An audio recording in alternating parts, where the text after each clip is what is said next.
Good evening and welcome to the City of Carpinteria City Council regular meeting for Monday, August 26th, 2024. May we have a roll call, please?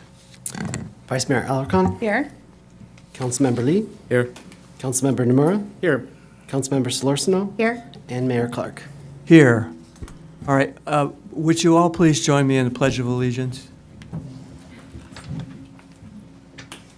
I pledge allegiance to the flag of the United States of America and to the republic which stands one nation under God, indivisible, with liberty and justice for all.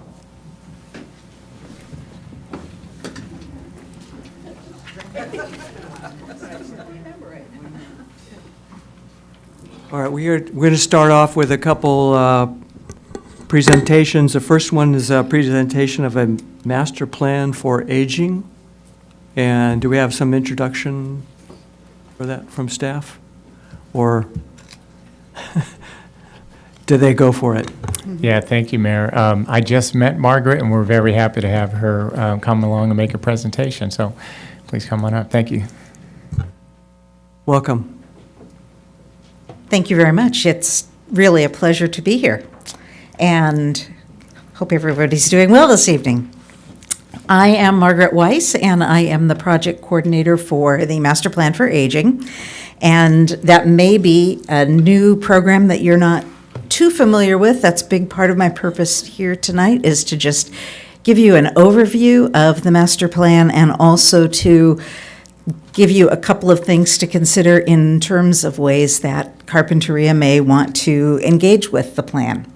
So thanks again for having me here, and I'm really excited to connect with Carpinteria. Today I had the pleasure of going to a couple of different programs through your Age Well Recreation Department program, and what an engaging and anti-isolation program for older adults. Isolation is one of the things that we target in our plan, and I just think you are ahead of the curve with that particular program, and they're doing a wonderful job. And the individuals there were all really pleased for the most part with what they're experiencing. So you have a lot going on here that's really wonderful. All right, let's see if I can make the slides work. Nope, that's not it. There we go. So the Master Plan for Aging is a blueprint for aging across the lifespan. It is not just intended to be for older adults. It's really for all of us who are aging, who know older adults, who work with older adults, who care for people with perhaps a disability or any other kind of concern that might be tied to aging or disability in general. And it is meant to address this demographic shift that we are experiencing, becoming a much more aged community. And I'll talk, before I'm done, with a little bit of data on that. I promise not to overwhelm with too many numbers, but I'll give you a couple of key talking points that really demonstrate what we're going to see in the coming years. So it is meant to really benefit all ages. And the master plan started in 2021 from the state of California. And in the first couple of years, they dedicated a lot of resources. They had a phenomenal cabinet laying out directions for the master plan. And then in our role, local funding was provided a couple of years down the road in 2023.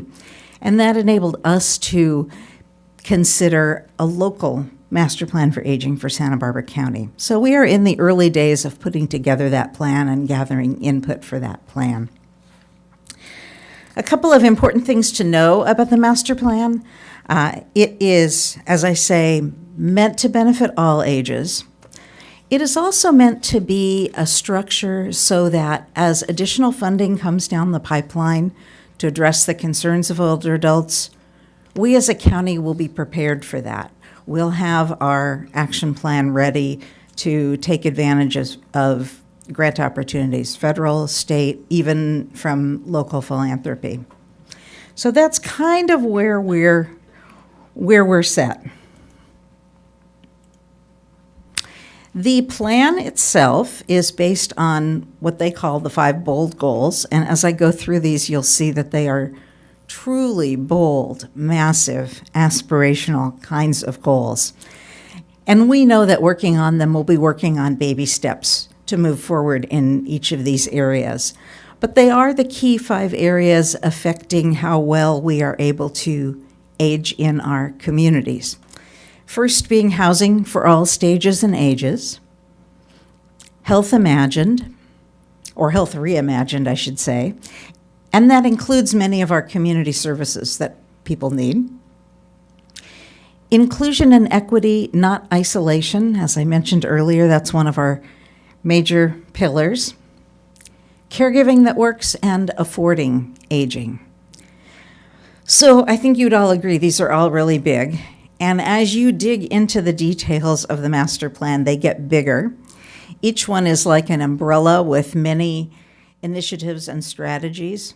So housing, for example, includes things like emergency response and even climate resilience and having outdoor spaces and gathering spaces for people to meet.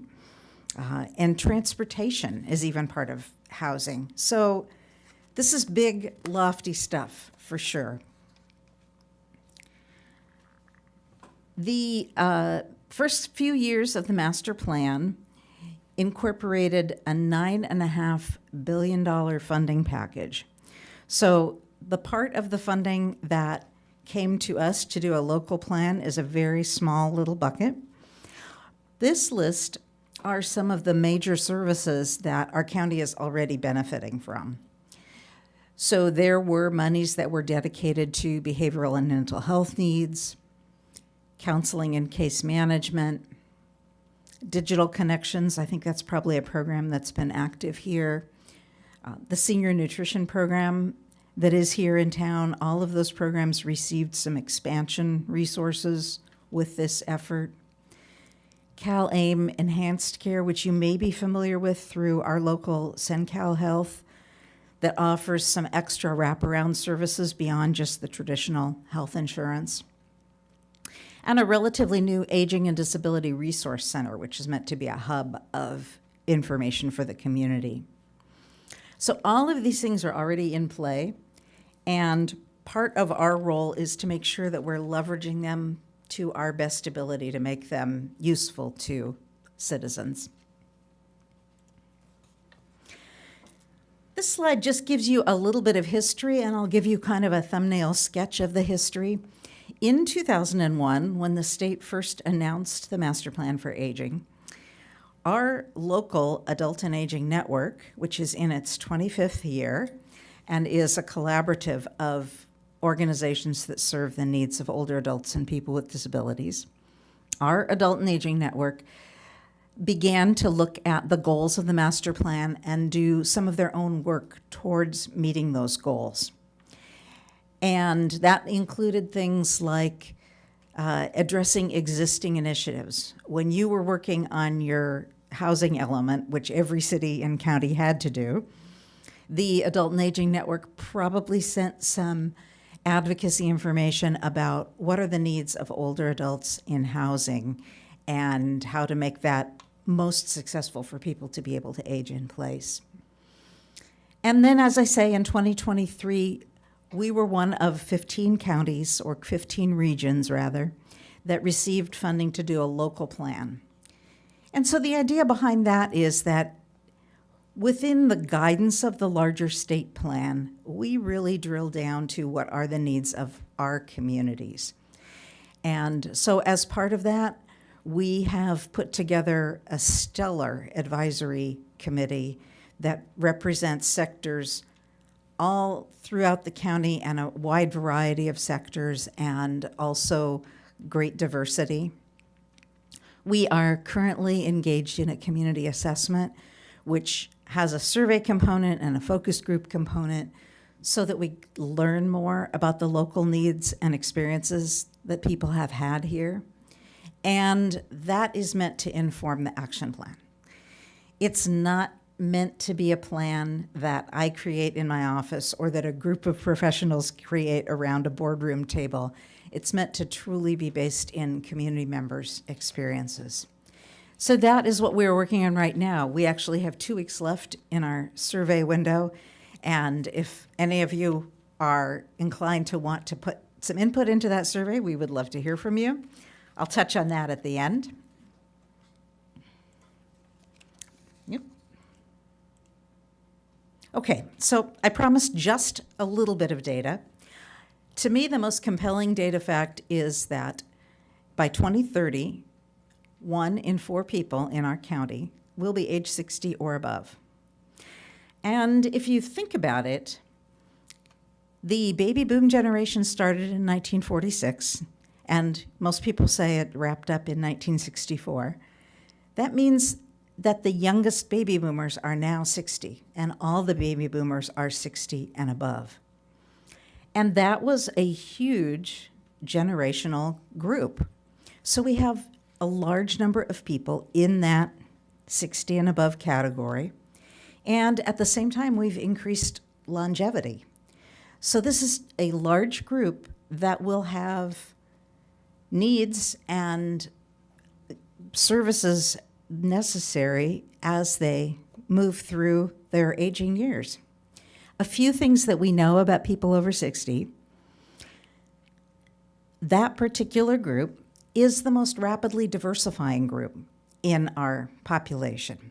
So that's an interesting characteristic about that group. It's also a group that tends to have perhaps a little more time available to support family members, towards volunteerism and other community activities. It's a group that has a wealth of experiences to share with other generations. Many positives that they bring towards a really vibrant community. At the same time, we know that 1 in 3 will struggle with poverty. 1 in 3 live with a disability, and that might be something they've had for many years or a lifelong disability, or it might be something acquired during the aging process.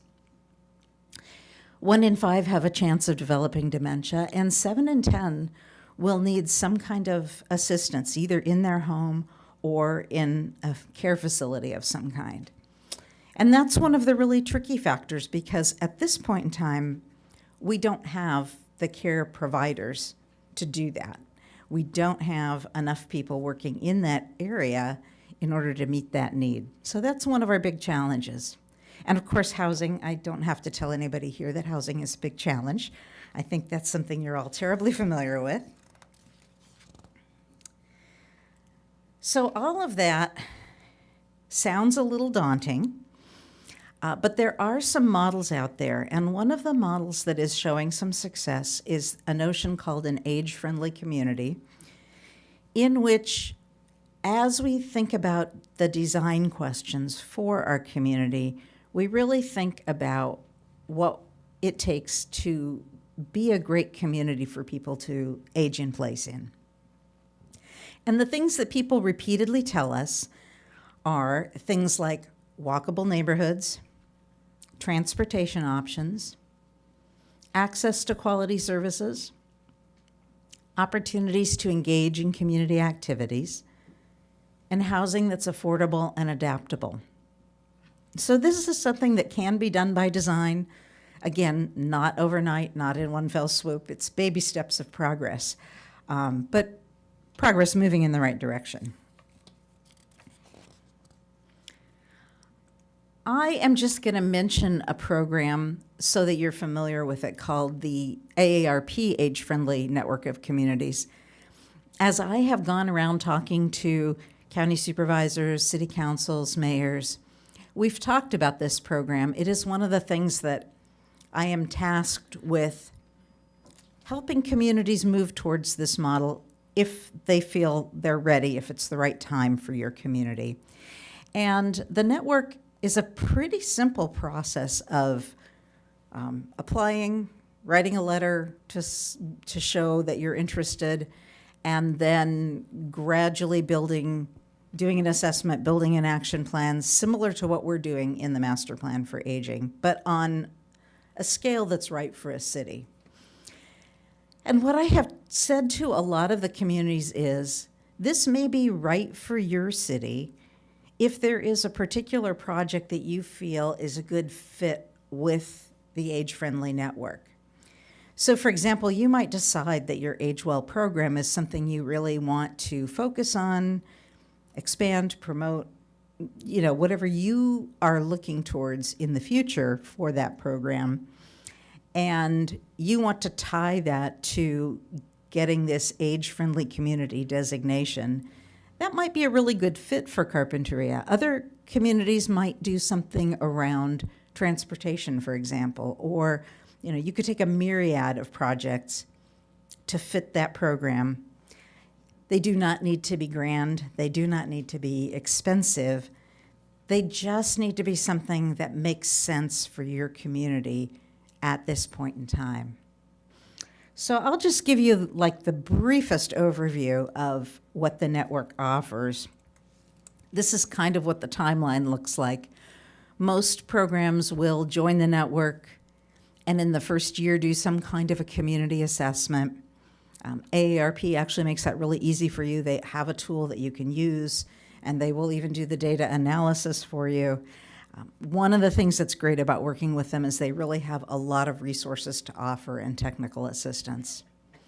And then action plan, implementing the action plan, evaluating how all of that went, and tweaking a little bit and starting over again to make baby changes towards that age-friendly community that you may want to have. I'm going to skip over some of the details on age-friendly to this slide. One of the things that AARP does for all of our communities, whether you're part of their program or not, is they have a livability index. And I promised to bring out some of the Carpinteria Livability Index data.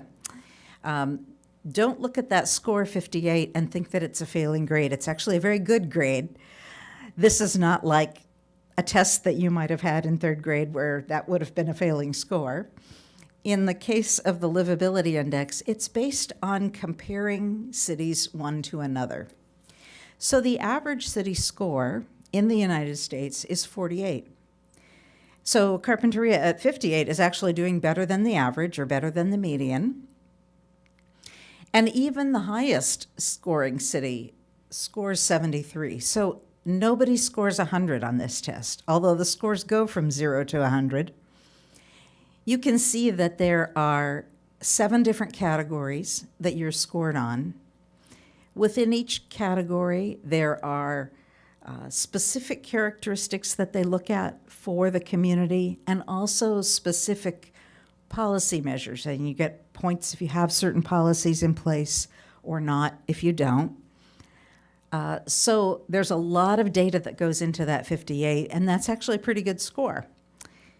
I think it gets more interesting when you dig into the details, which we'll do just a little bit here tonight. So these are those same 7 categories, and Carpinteria has a score in each category. When you look at the highest score, that's 84 in the area of health. 84 is really spectacularly high. And I'll tell you a little bit about where that comes from because it's such an outlier of a score.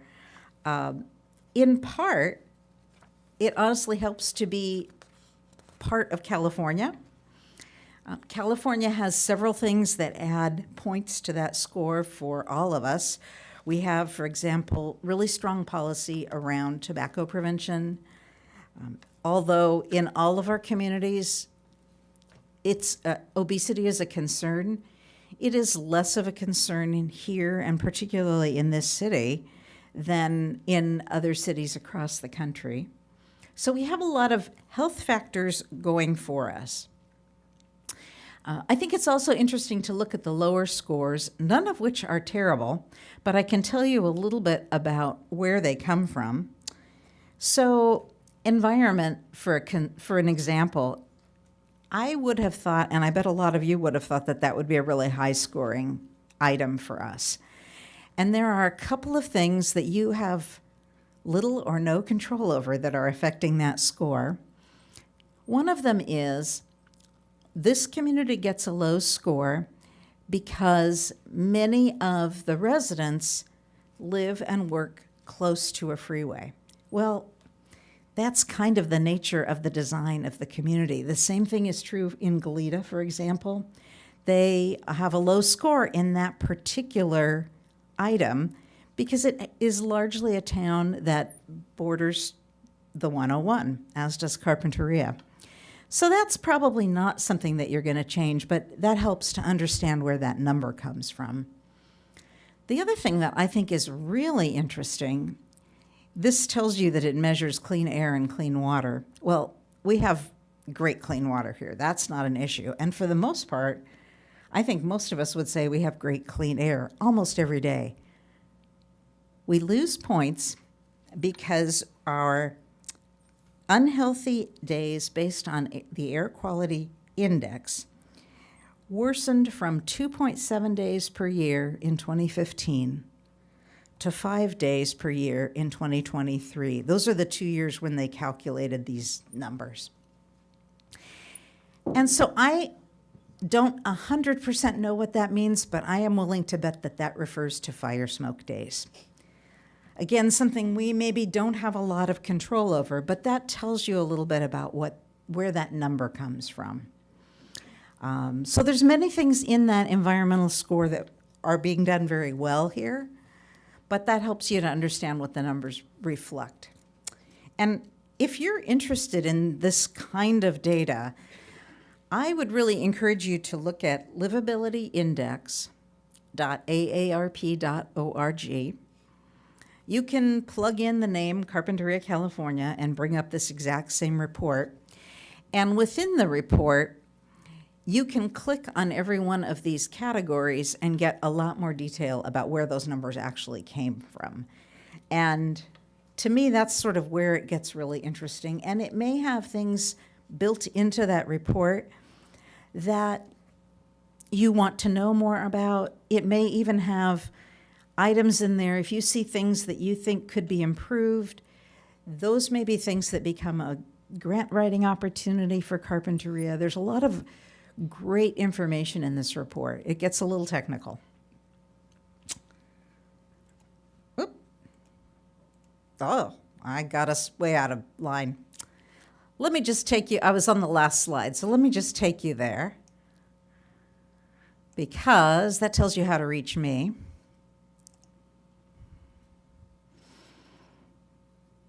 Okay, I can't read. Here we go. Okay. Sorry about that. So that is my overview of the master plan for aging. And maybe I can go back one slide. I'm not sure. Nope. I did the same thing again. All right. So I guess what I would like to end with is just a couple of thoughts about where maybe we go from here together. Again, I would encourage you to take a look at our survey if that's something that you would like to provide some input to. And I will share that link with everyone either by email or I'll get you that information so that you have that opportunity. And I'd also like you to consider whether this is the right time for Carpinteria to think about being an age-friendly community.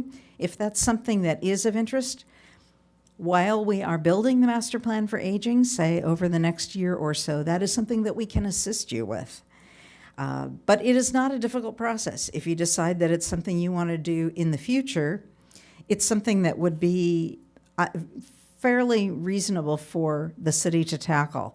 It's not complicated, but you do have our support in doing that right now if that is of interest. So the survey, the network for age-friendly communities, those are the two things we would like you to take away as things to consider. And before I open it up for questions, I do also want to introduce my colleague, Barbara Finch.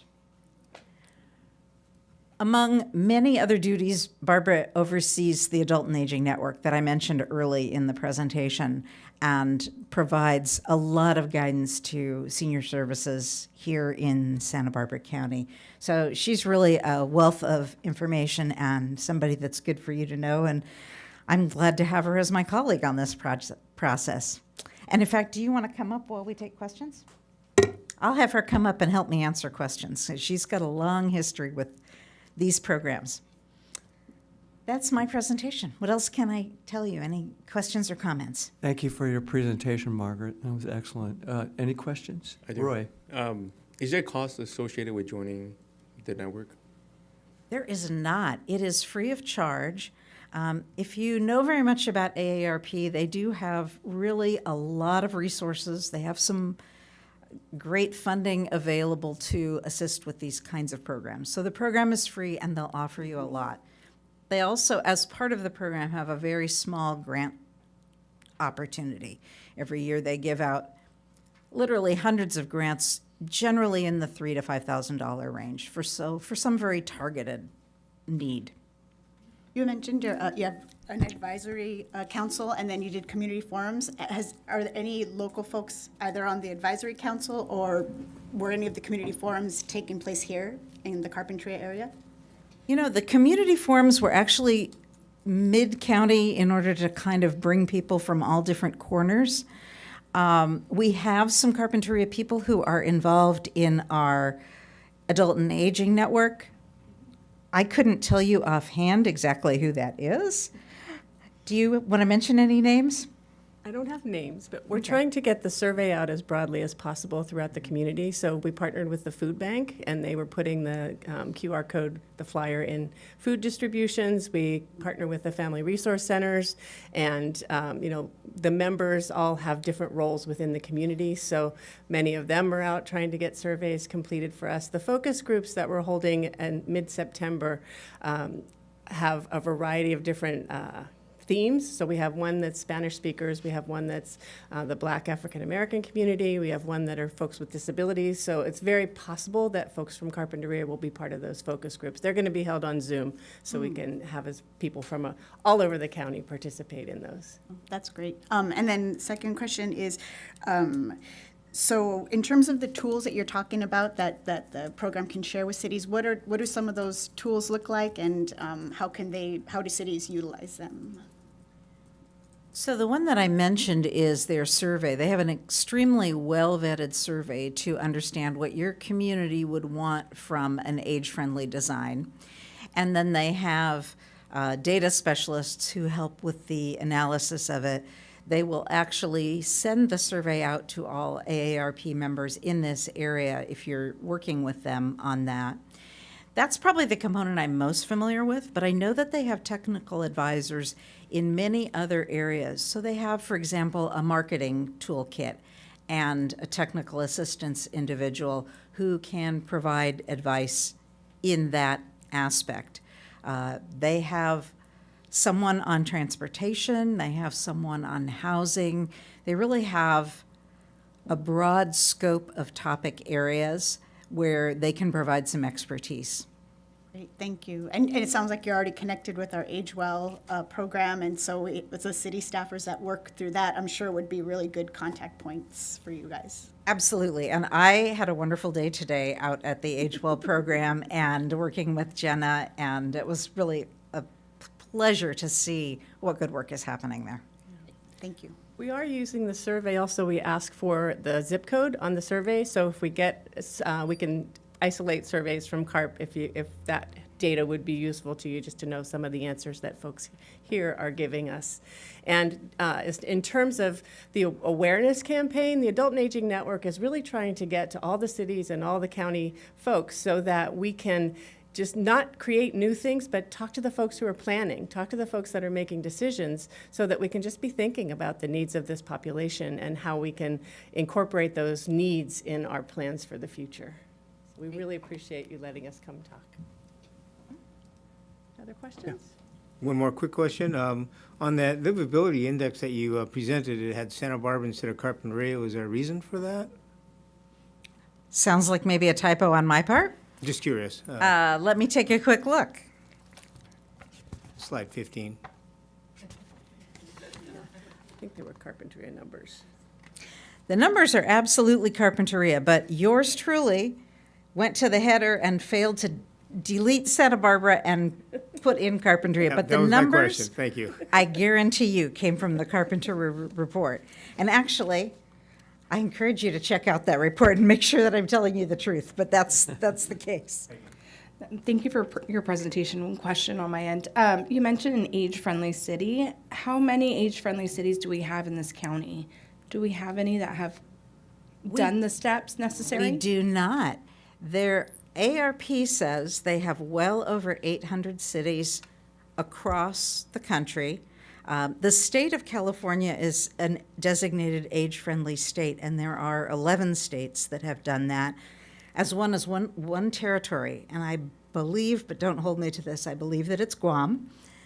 But no, in our county, we do not yet have an age-friendly community. I know that the city of Guadalupe is working very hard to expand the resources of their senior center, and they are doing that in conjunction with applying to be an age-friendly community, but they're in process. Great, thank you.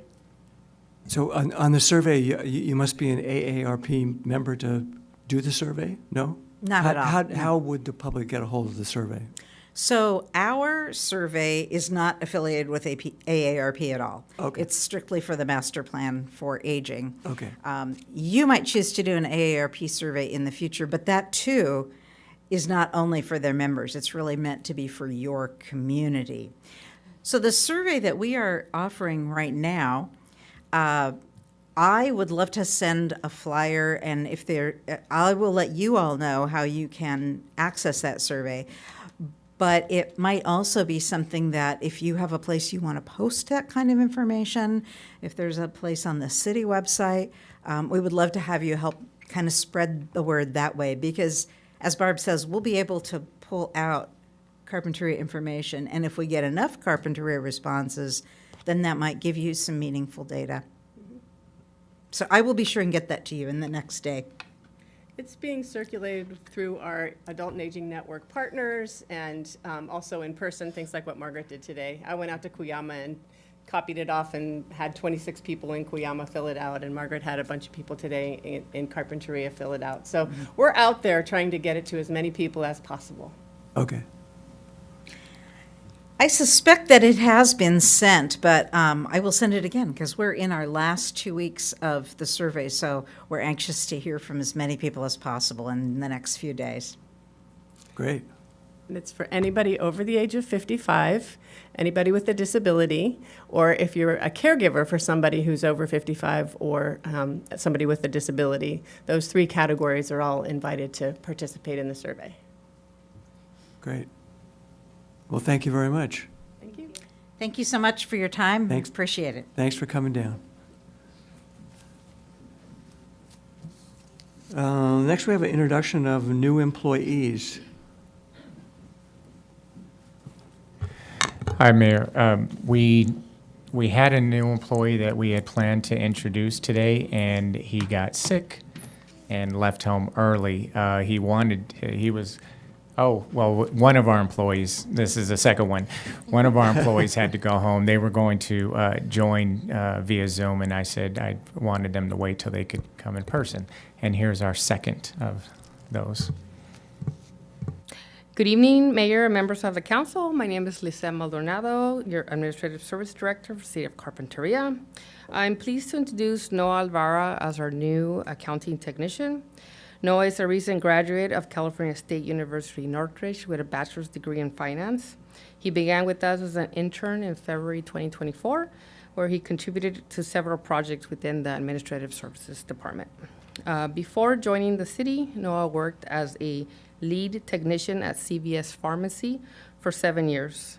We are excited to have Noah join our team, where he'll be focusing on payroll and project accounting. Please join me in welcoming Noah Alvara.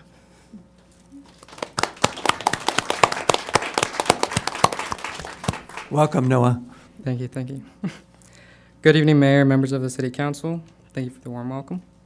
I'm genuinely excited about the opportunity to contribute to the community. and collaborate with everyone here. Carpinteria is a wonderful place, and I look forward to supporting the city's financial operations and working together to achieve our shared goals. Thank you for having me. Thanks for coming.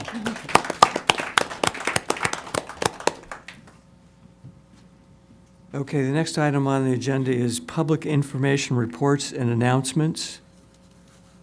And, oh, good, somebody's going to say something.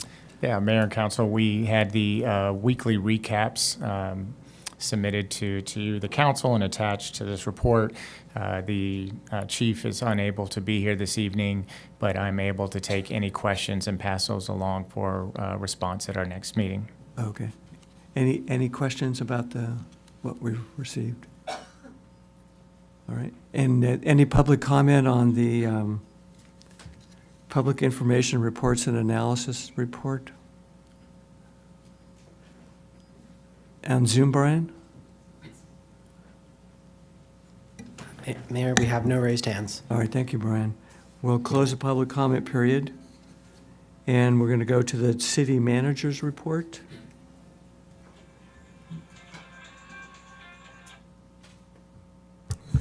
Yes, Mayor, Council, and community members. So the city manager's report is just a high-level update of things going on in the city. It could include announcements for things going on in the library or through our Age Well program. I don't always cover every single item in the report, so I encourage people to look at those. And of course, Council, if you have any questions about something I don't mention, happy to answer. I'm going to have our Community Development Director, Nick Bobroff, as well as our City Clerk, Brian Barrett, assist me today with a couple of their items. But I will start off, as we're talking so much about Age Well, a couple of the things they have going on. Age Well is inviting people to attend for their Dia de los Abuelos celebration. That's going to be on August 28th from 5:30 p.m. to 7 at the Veterans Hall.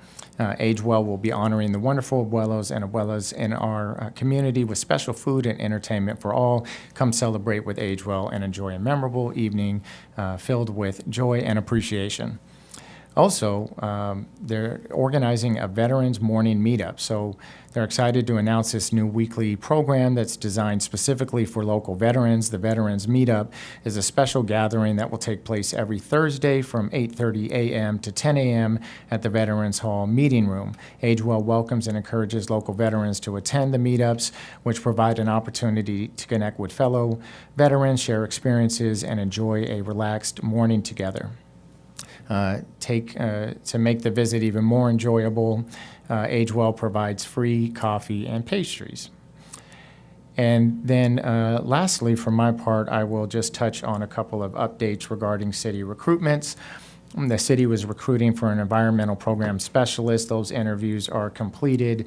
I understand they've identified a selection and that is pending. So I hope to have more information on that at our next meeting.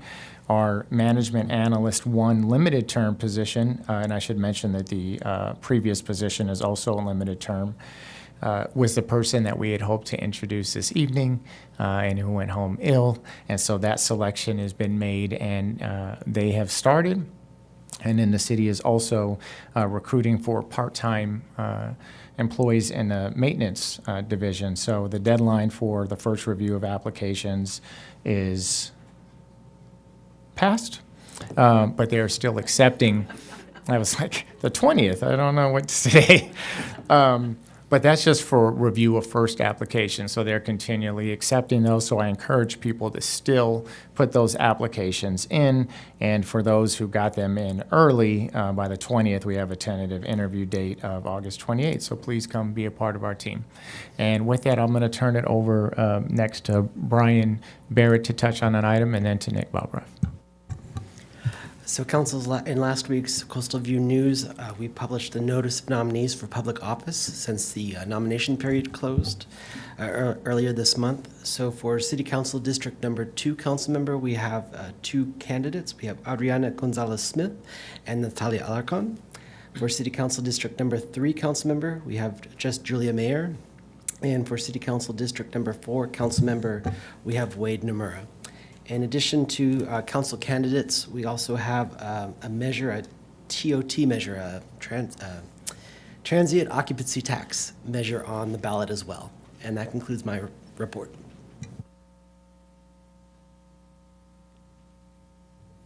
And good evening, Mayor and council members. I wanted to give you an update on a couple of development projects that are in the works here in the city. So first up is just an update that the Surfliner Inn project application has been deemed complete. That was as of August 15th of this month. That completeness determination means that the city now has all the necessary information that we need to begin the formal review and processing of that project application.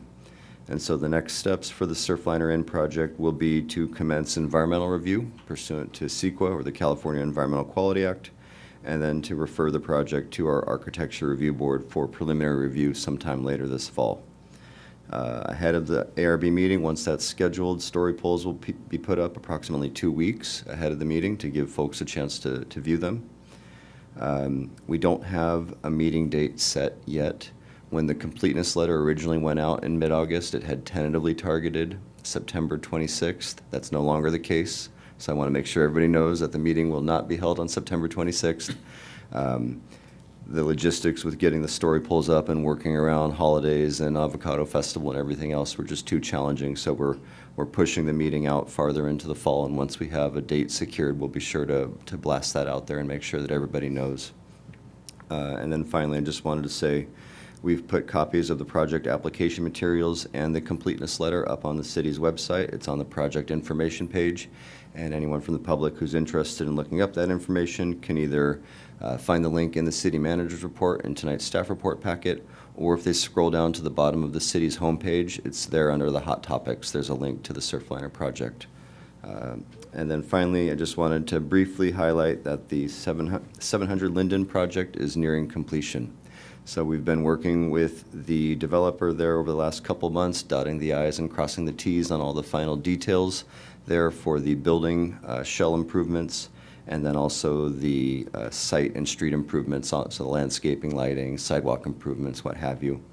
I've also just learned last week that according to the project developer, the ground floor is entirely leased out now, and all of those tenants are either in the building permit process right now or getting ready to start that process for their respective interior tenants or interior build-outs of their tenant spaces. And we're hoping that the first couple of tenants might be ready to open later this year, with the balance to follow in early 2025. Any questions? Yeah, I had a question about the Surfliner project. So CEQA review is going to be taking place as well. Does that happen concurrently with the AARB scheduling process, or is that something that's on a separate timeline? Through the mayor, councilmember Salarcino, those can occur concurrently. They're sort of two separate processes, so there's likely to be some overlap because both may take multiple iterations or multiple months to get through. So we're anticipating getting started on the environmental review piece as soon as we can, with the ARB getting started sometime later this year. And then just for the public's awareness, is there opportunity for the public to weigh in during the CEQA process? I know they can come to the ARB meetings, but is there going to be opportunity during CEQA? So it's somewhat dependent on the type of environmental document that's prepared. Most likely there will be a public review component to the CEQA review. If we prepare either a negative declaration or an environmental impact report, then there will be between a 30 and 60-day public review period when the public and interested agencies would have a chance to review that document, make comments on it, attend an informational hearing with our environmental review committee, and provide their input on it that we could then incorporate into the final environmental document before it goes to Planning Commission. Okay, perfect. Thank you. Any other questions? I've got one on Surfliner, and just to follow up, is the Environmental Review Committee involved in the type of environmental document to be prepared?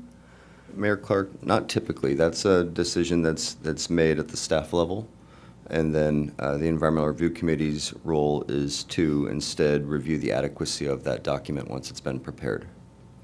Okay, and then the 2-week period for the story polls, is that typical? Is that our standard? So that is our standard. It's just an administrative policy, but that's been part of the policy the entire time I've been here, is that story poles go up about 2 weeks prior to the meeting. And then typically, they would stay up until the decision-making body that has, authority over the project has a chance to hold a public hearing. In certain cases like this one, that might not make sense because here, right, if we leave the story poles up for months and months and months until this goes to Planning Commission, that's going to have an impact on the public's ability to use the parking lot for public parking. We're likely going to have to close a significant portion of the parking lot while the story poles are up for the public safety. And so likely kind of not too dissimilar from what we did with the Bluffs Resort project next door, we're going to come up with some defined period, whether it's 3 or 4 weeks or what have you, that the polls will be up for. We'll put out ample public notice ahead of time so that everybody has an understanding this is the time period that the polls are going to be up, and folks have a chance to view them and document them before they come down. Okay.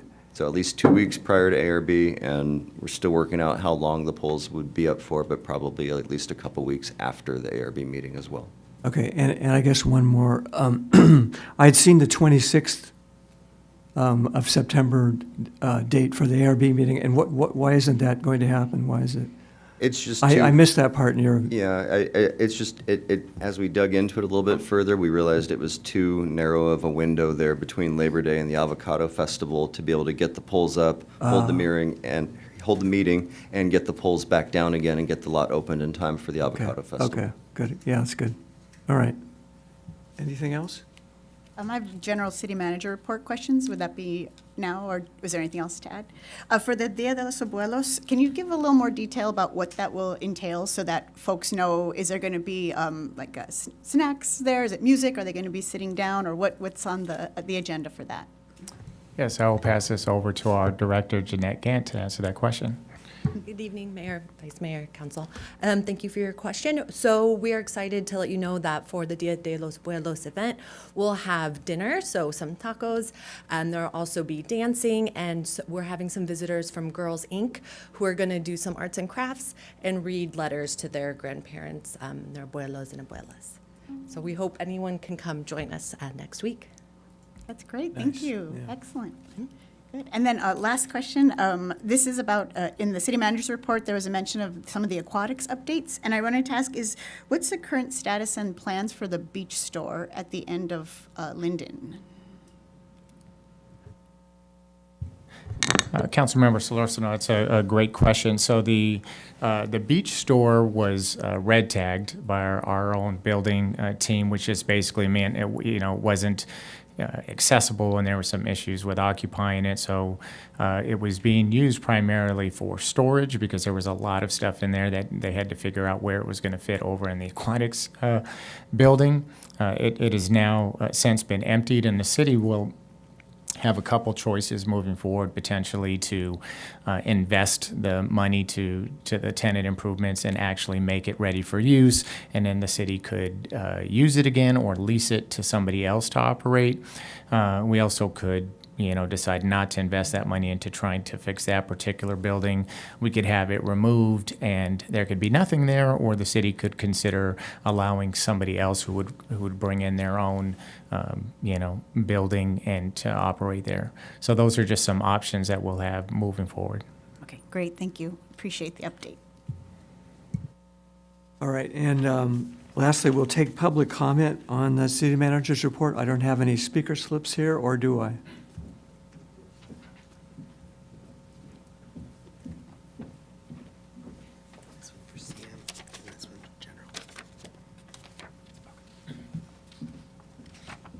Rogelio Delgado.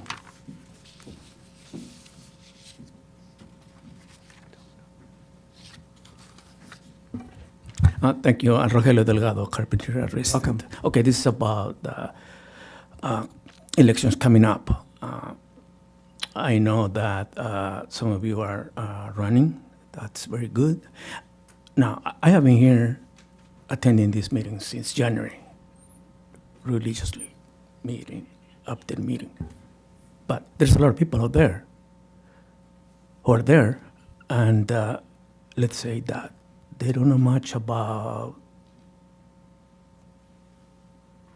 you, meaning that every candidate or who's running or not, or on city council, I think that should be talking to people in person, parks, cafeterias, or just walk down the street and start talking to people, whether you know them or not. And that way, you get to know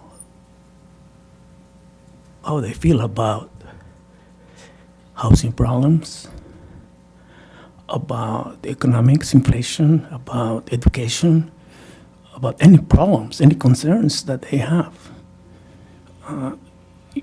Because you're out here, and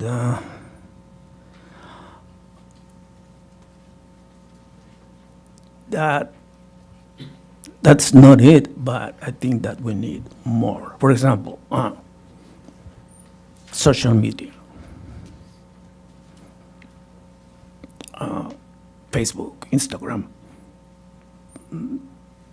live videos about yourself, about your thoughts, about how you think about any situation. That way, people will get to know you more about you as a person, about your feelings.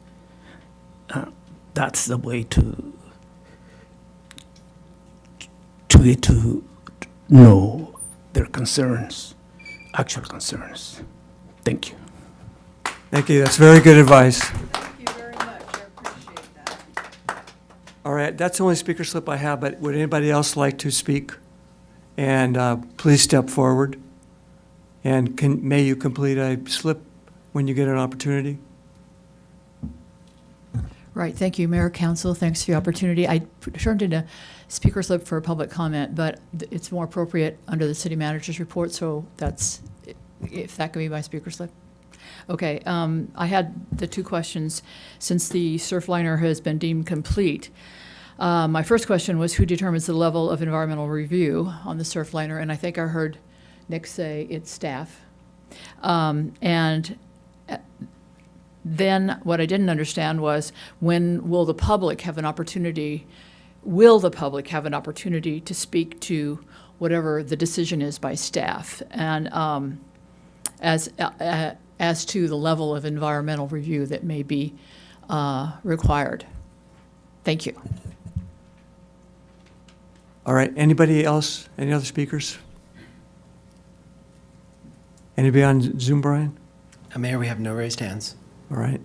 And in response to Gail's question, what are you able to add? Mayor Clark, so as mentioned previously, staff is responsible for determining the appropriate level of CEQA review. And then the public's opportunity to comment or speak to that determination would occur during the public hearings or during the CEQA review process.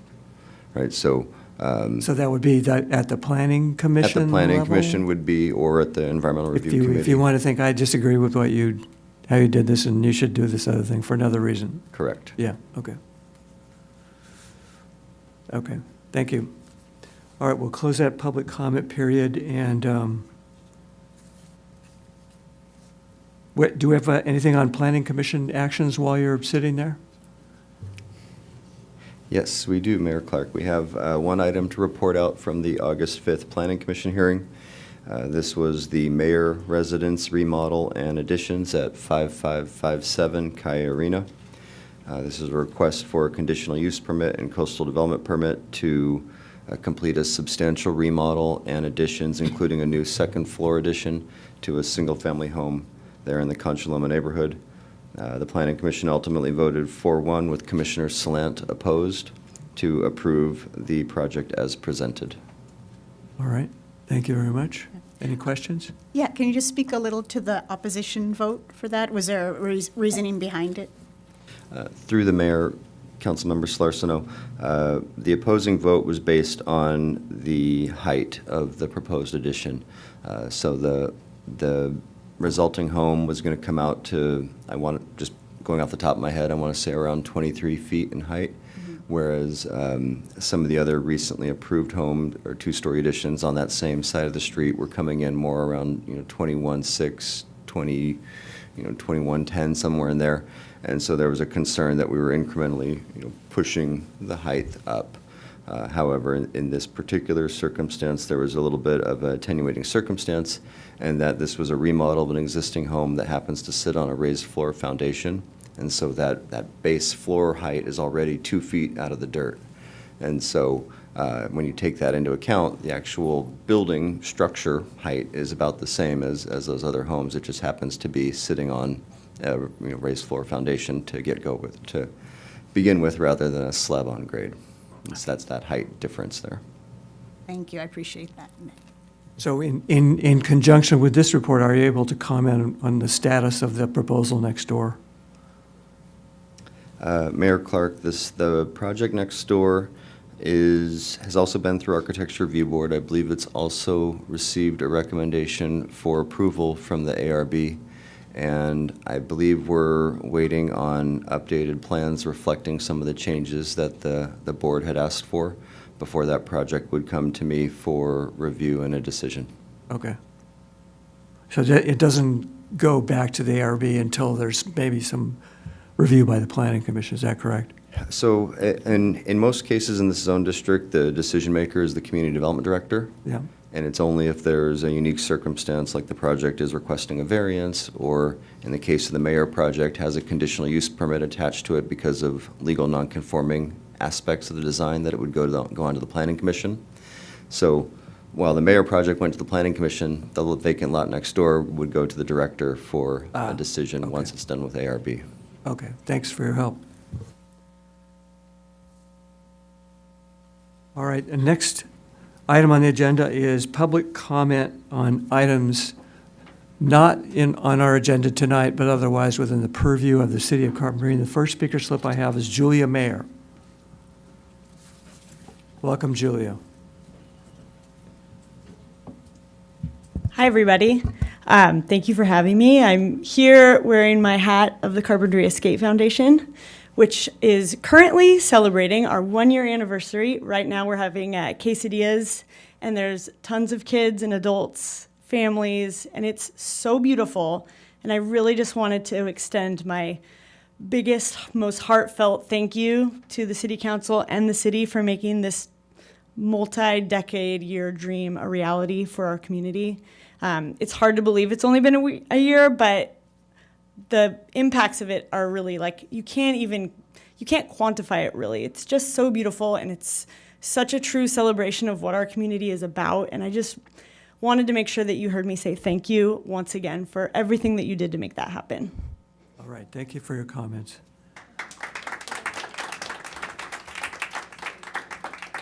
Next slip is Stephen Markison.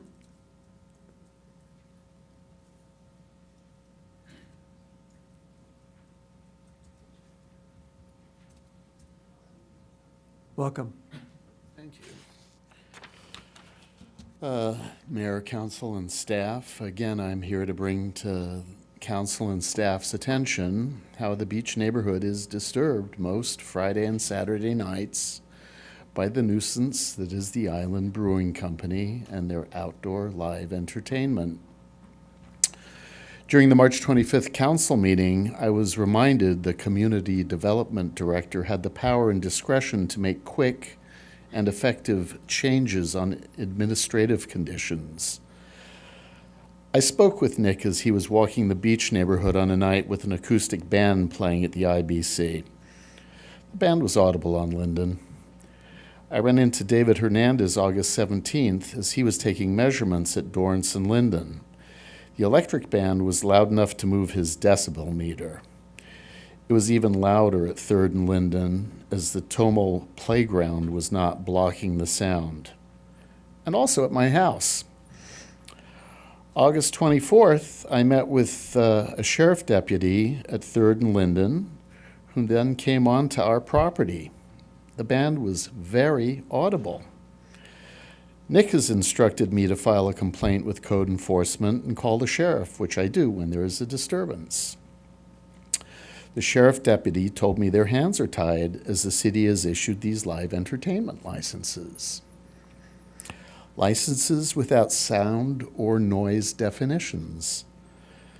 The council has stripped all of the guardrails for enforcement here. There are two ways to measure sound: decibels or distance traveled. It's time the city bring this summer experiment to an end and reinstate the protections for the residents we had from November 30th to March 25th. There's nowhere on earth is there an expectation of a residential area being subjected to a noise nuisance sanctioned by a city council. We're ready for it to end. I'm sick of doing this, to be honest. Thank you. Thank you for your comments. And next we have Amrita Psalm. Welcome. Thank you. Good evening. I'm here for two things. One, I wanted to invite the public, all the city council members and the city manager have received the notice about HopeNet's annual candlelight vigil, which will take place on Tuesday, September 10th from 6 p.m. at the Arts Center. And following the candlelight vigil, we will have a mental health and wellness fair where about 10 or 12 organizations will have volunteers and staff members and resources available to help people, as well as having bilingual therapists there that are provided by county behavioral wellness so that they can have private chats with a therapist about their concerns. So this is the flyer, and if anybody would need it, those in the audience or otherwise, it's on our website at hopenetofcarp.org. So it's both in Spanish and English, and there will be Spanish translations. So we hope all of you can come on that day. And then I had another question unrelated to HopeNet, and I am not sure what the protocol is as far as the agenda goes, and I've seen oftentimes organizations, colleges and other places, they put the things that may have the most public interest at the very end of the agenda. Maybe not as many people are going to stick around to listen to it. Like, for instance, today, two items, the community center as well as the charter cities, are at the bottom of the agenda. Is there a way that those topics that may have more interest by people in general could go to up closer to the top of the agenda? I don't know if there's a reason why they're at the bottom of the agenda, but I would like that to be up for discussion at some point, or maybe somebody can answer the question. Thank you. Thank you for your comments. Next we have Betsy Songer.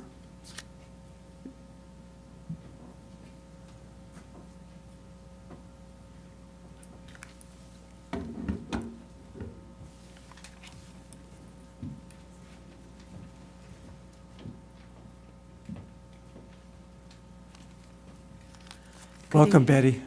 Good evening. Thank you for the opportunity to speak. Okay, affordable housing.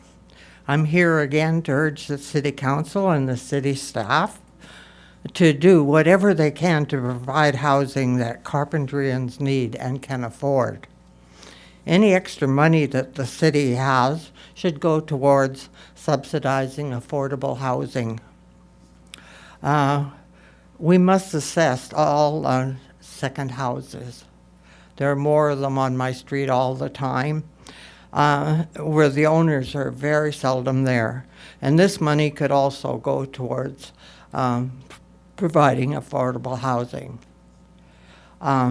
if you're as concerned as I am about housing in Carpinteria, I urge you to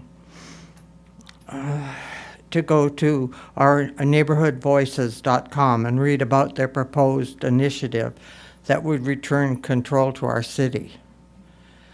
And I'm just really, really upset about this, and I just feel like we just can't roll over and play dead to Sacramento's housing edicts. I think we can do better than that. Thank you. Thank you, Betty, for your comments.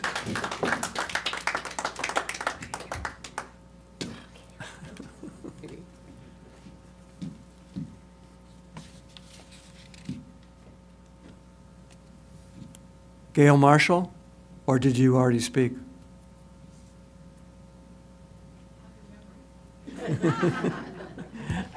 No, I've given you opportunity to, if you thought of something else. I realize what you said. Okay, thank you, Gail. Okay, that's all the speaker slip I have. Oh, If anybody else, Mayor, we do have one more. okay, very good.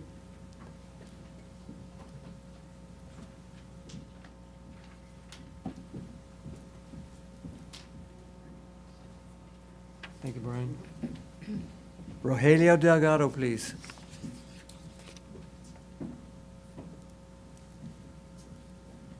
Welcome. Thank you, Mayor. Rogelio Delgado, Carpinteria resident for, I've lost track, what, 50, 55 years or so? I haven't left. Throughout my lifetime, have lived everywhere. Next to musical places, loud music. I've lived on Baylor, that's loud music. And actually that's a challenge. It's a real challenge just to live there. It is. But this is how I see it.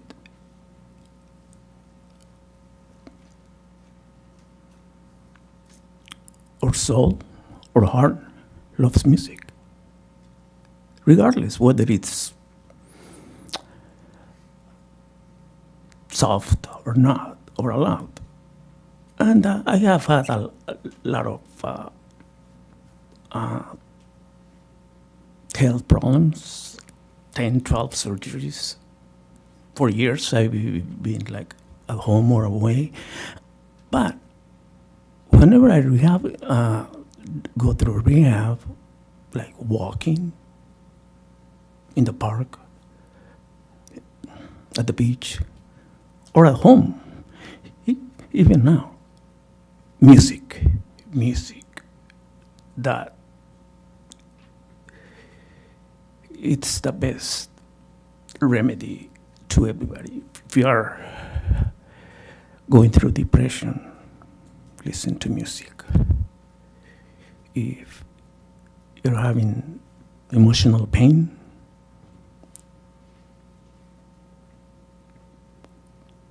music will help you heal. It heals the soul, heals the heart.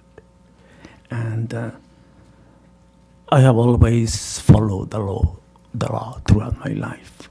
Whatever the law says, I go with it. In this case, if the city issues a license,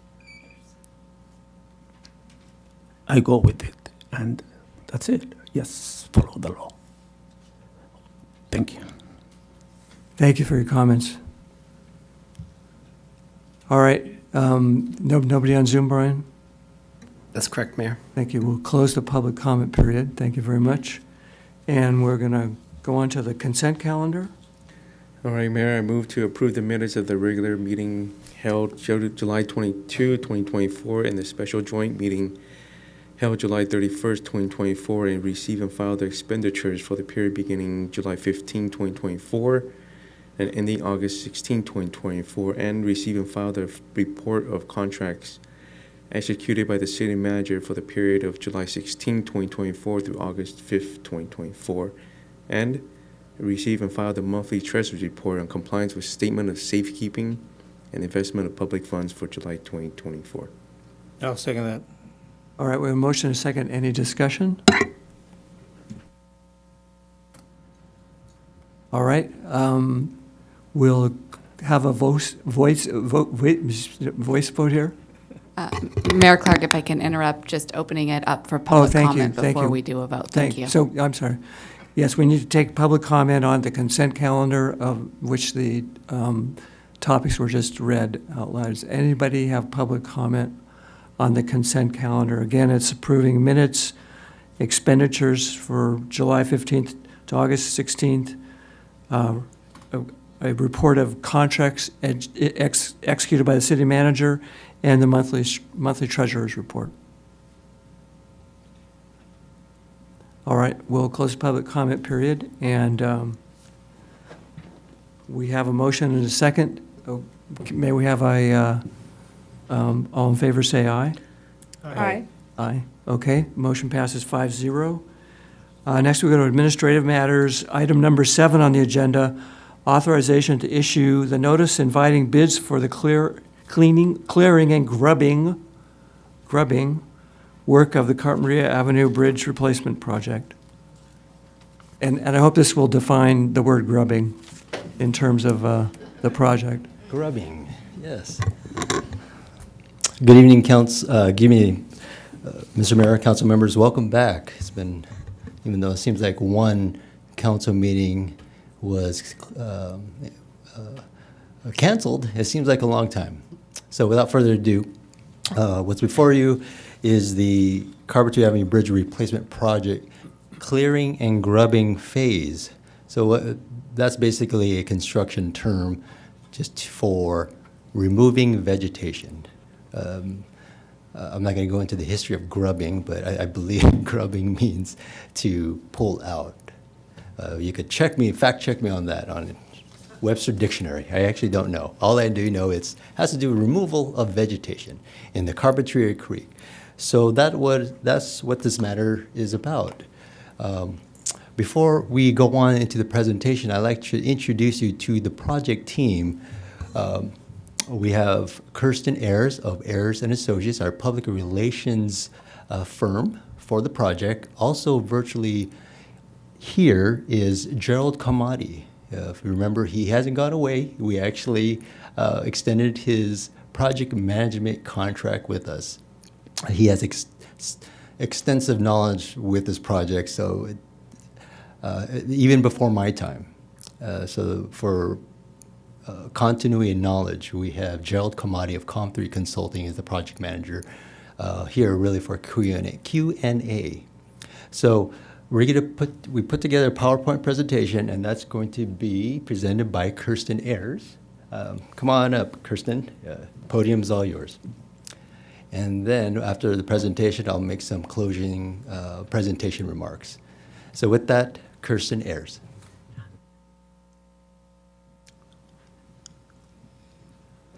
Good evening, everyone. Thanks for Welcome. having us. And we will be quick because I know this is not your item. Okay, so we're going to be quick and we're going to talk about the Carpinteria Avenue Bridge replacement at Carpinteria Creek. And let's see, is it going to, it's not working, Brian. There we go. Okay. The Carpinteria Avenue Bridge is located over Carp Creek. Pretty self-explanatory, that's why we put it in the name, but here's a quick map to show you where that is. It is the bridge right next to the Arbol Verde Concha Loma neighborhood, right next to Motel 6 and also Gran Vita.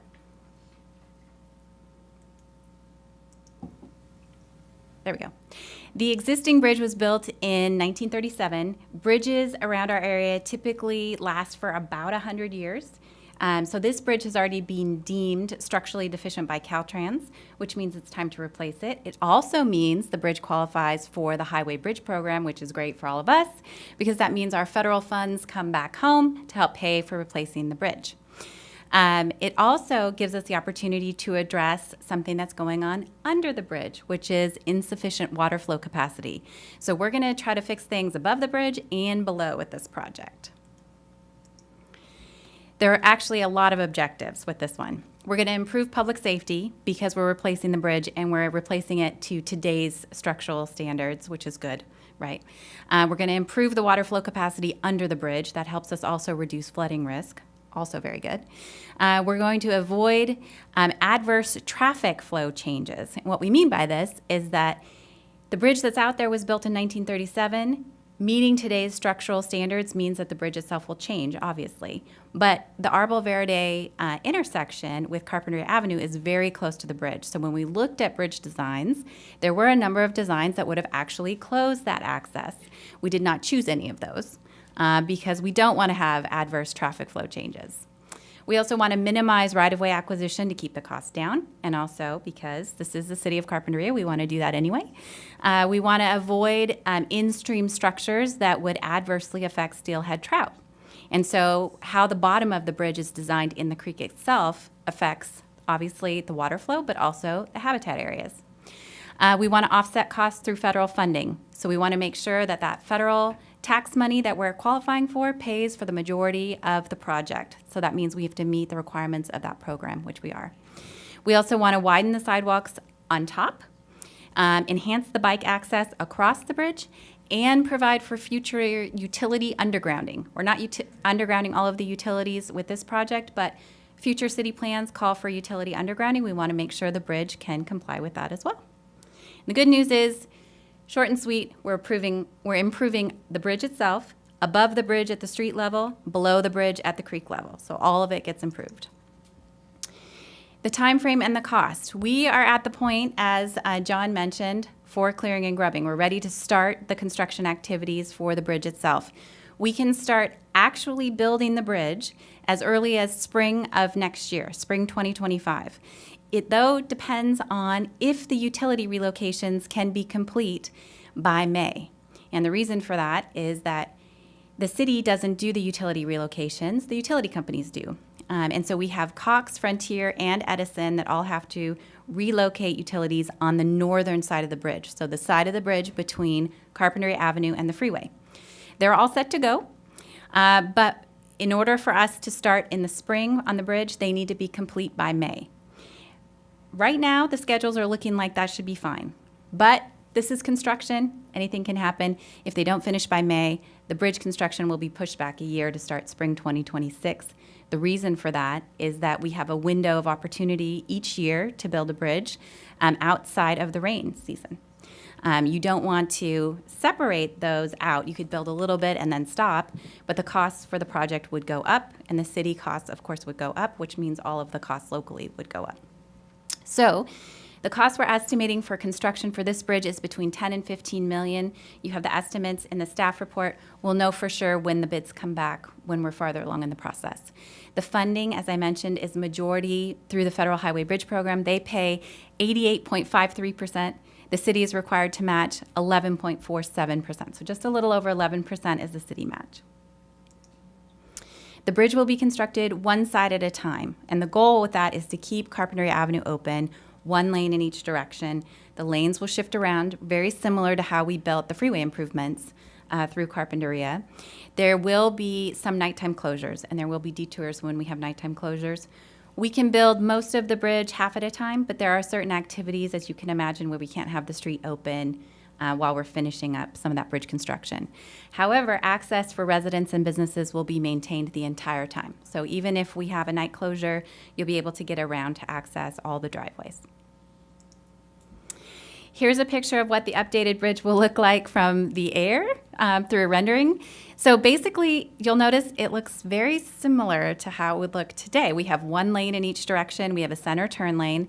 But what you can barely see here is that the sidewalks are going to be wider, there's bike lanes on each side, and there's a new bus stop that will be built. So the bus can pull off the road rather than block traffic. So that's a very good thing. The other thing I want to point out is that if you see it says relocate existing bike path right next to the bridge. There'll be a small portion of the bike path that gets rebuilt, and the whole purpose for that is for future planning. As you know, the city of Carpinteria has future plans for that bikeway to go all the way to the ocean. We can't, unfortunately, build that bike connection with this project. It doesn't qualify for the funding that we have, but we've designed the bridge so that that future bike connection can happen underneath the bridge. So that's what you'll see with this. The new bridge will be a 3-span bridge, meaning that it has 2 rows of supports in the creek. Each span refers to the length of the bridge in between the supports.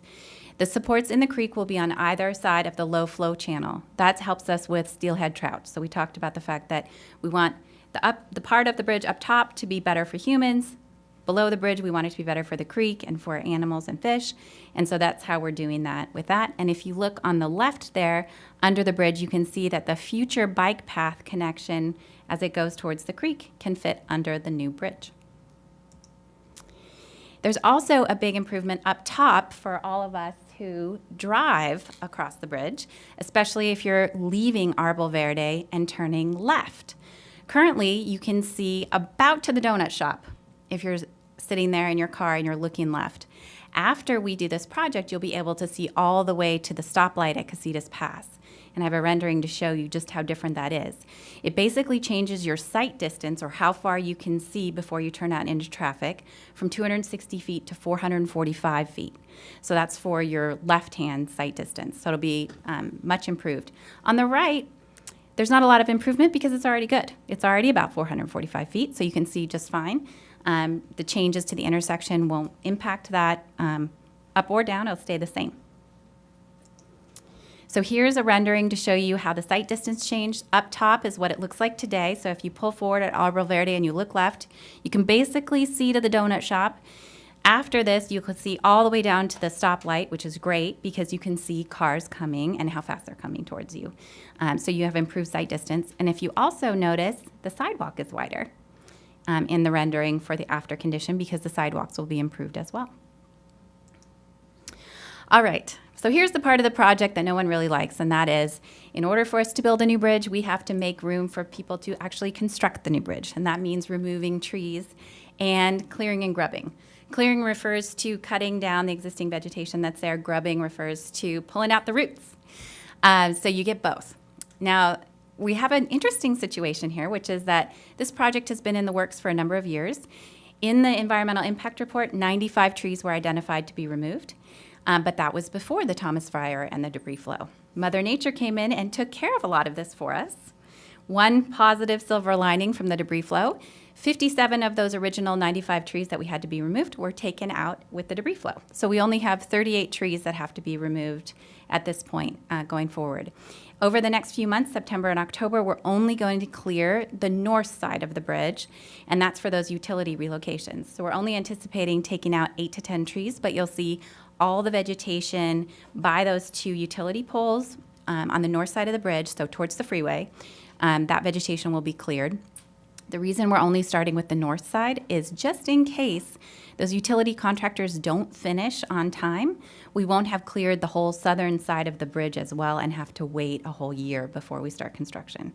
So it's a little bit to make it nice for everyone, no matter what happens with utility schedules. We have to clear the north side first, which we'll start with, and then hopefully the utility companies will finish up their work by spring and we'll be able to start the whole bridge. And at that point, then we'll clear the southern side.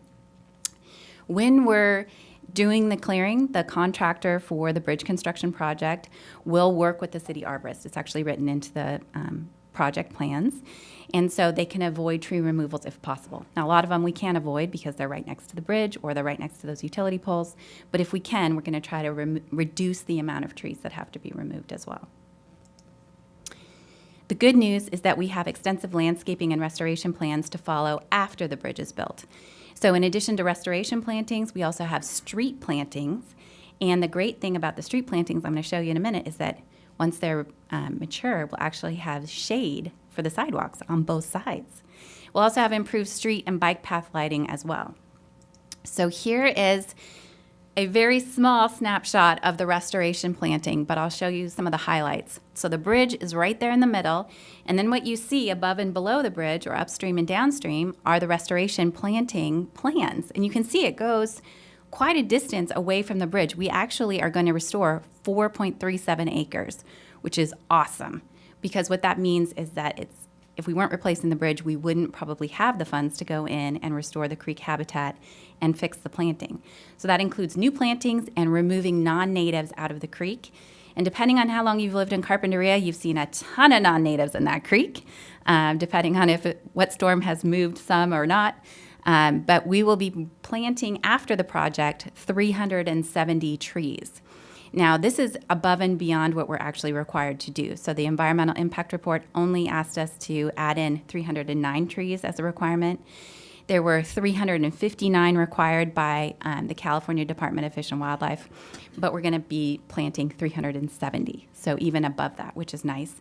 The species are going to include oaks, 2 different kinds of willows, sycamores, and others. These are just a few of the trees, but you can see that they are intended to be for the riparian habitat in the creek, as well as species that we know thrive in this atmosphere as well. On the street itself, this is just a quick snapshot of the corner by Arbol Verde, and what you can see on both sides of the street is that those outlined circles are the big trees when they mature, and what you'll see is that their canopies cover the sidewalks. So they go over the sidewalks, which is great, which means shade when you're walking. I don't know about you, but I love it when you can walk and be under tree shade. And then there's also going to be lower plantings underneath the trees. So we've got small shrubs and grasses and other small plants to just make it nicer on both sides of the street around the bridge. All right. And with that, that's a very quick overview. But we wanted to also share with you that this information is available on the city website, on the capital improvements page under engineering for public works. And then also we are sending out neighborhood letters today. So for the Arbol Verde and Concha Loma neighborhood, as well as the businesses around the bridge itself, we'll get this information summarized in a letter in English and Spanish. And for everybody else, you can always reach the project team at 805-618-6622. So if you have any questions after today's meeting, and then of course the information's on the website. So John's going to give you a little bit more information about your action item tonight, but we're also going to stay here if you have any questions as well. John? Thank you, Kirsten. I just realized that the city city URL is carpinteriaca.us. There's a correction to that, carpinteriaca.gov. So that's just a minor correction for the record. Okay, so closing out this presentation, for your information, we have all the regulatory permits in place, ready to go for this project, including the clearing and grubbing.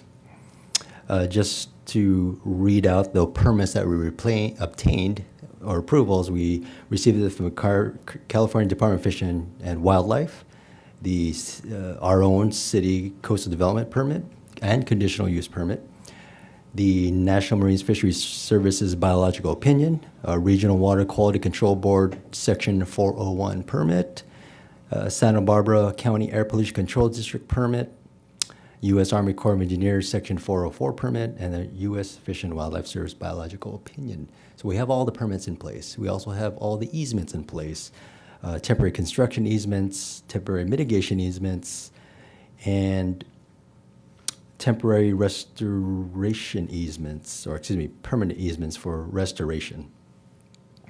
In regards to any funding requests, there is no funding request because this is routine procedure of the Public Works Department to request for authorization to proceed with, authorization to invite bids. So this is a bidding procedure.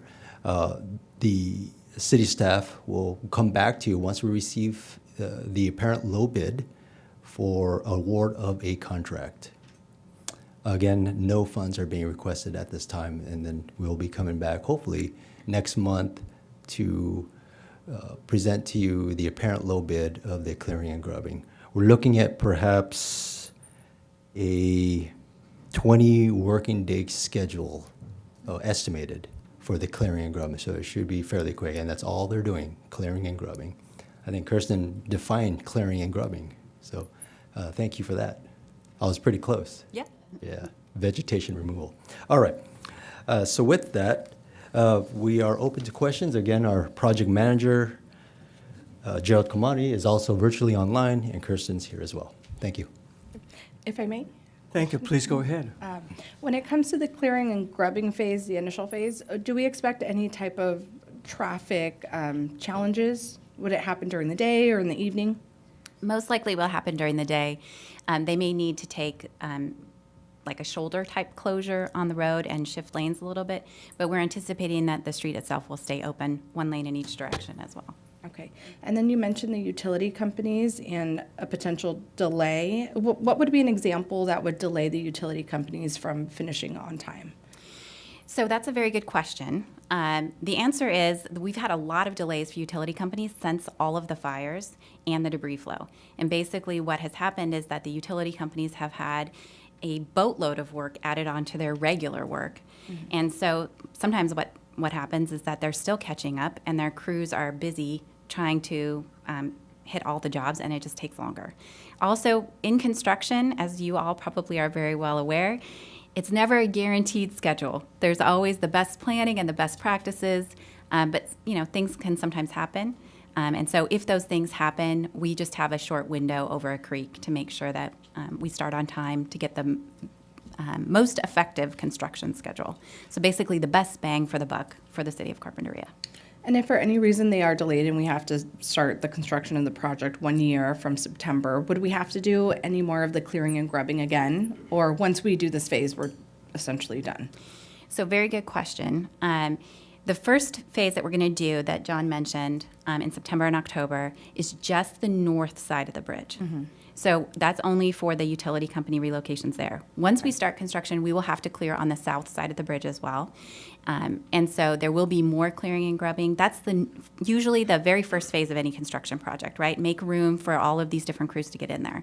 So we will have more regardless. Okay, great, thank you. Mm-hmm. And on the subject of the utilities, if the ultimate plan is to underground the utilities, is there a reason that that's not part of this project? Yes, and I'll ask for a little help as well, but I'll give you the overview, which is that there's only so much that qualifies in funding for Federal Highway Bridge Program funds. And so we have gotten as much as we can around the bridge itself, but it doesn't cover coming in and basically undergrounding the entire street. Carpinteria Avenue is very big, and there are a lot of utilities, as you probably can imagine. We have overhead utilities and underground utilities as well. So the ideal plan later on would be for undergrounding, but for now we can do basically what we can do for the bridge itself. Gerald, did you want to add anything to that? Sure, thank you. Good evening, everyone. All the utility relocations are actually not being funded by the Highway Bridge Program or the city. They're all being funded by the utility companies themselves because they are in the city right-of-way under franchise.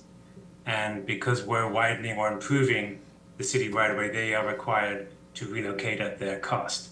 And under that scenario, they're only required to kind of do an in-kind cost, replacement.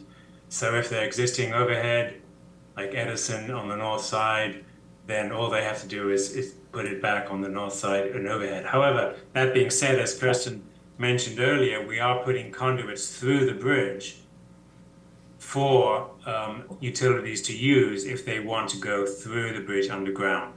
But there's no mandate that we can force utilities to go underground if they're not underground today. Does that make sense? Because it's a bigger cost for them and they're bearing the cost of the relocations. Yeah, no, that makes sense. I appreciate that. I know we've received public comment from people who are also interested in the undergrounding, so that's why I just wanted to ask why it wasn't a part of this project, but that makes sense. And then a question about the trees. So the replacement trees, what stage would they be in? Are they going to be like sapling trees that are going to take a while to grow bigger? Are they? I'm not familiar with the process of how that works, but just in case people are concerned with the clearing of the full-grown trees, can you talk a little bit about that? Sure. So the landscape plans have a mitigation replacement ratio. So basically what that means is you get more trees at a smaller size and fewer trees if you get bigger trees.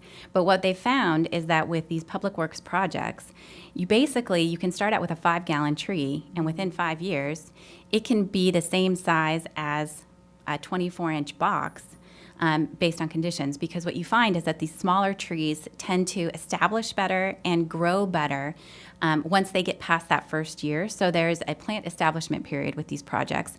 And I believe John put in the staff report that it's a 5-year period. And so what that means is that the landscaper comes in and they're required to make sure the plants survive that first 5-year period. If they die, they replace them. And the whole point is that after that first year, most of the plants have survived, then they can start growing and they've established their roots underground, if you will, and then they can grow bigger. So with this project, we're likely seeing more of the smaller, like 5-gallon, 10-gallon trees, but it's based on that replacement ratio. So we could get into more details if you want, but that's a general overview. No, that's really helpful. Yeah, yeah. And my last question, and this is, I know, is looking ahead, but you had mentioned that there'd be some times when, at nighttime, when the bridge would be closed completely.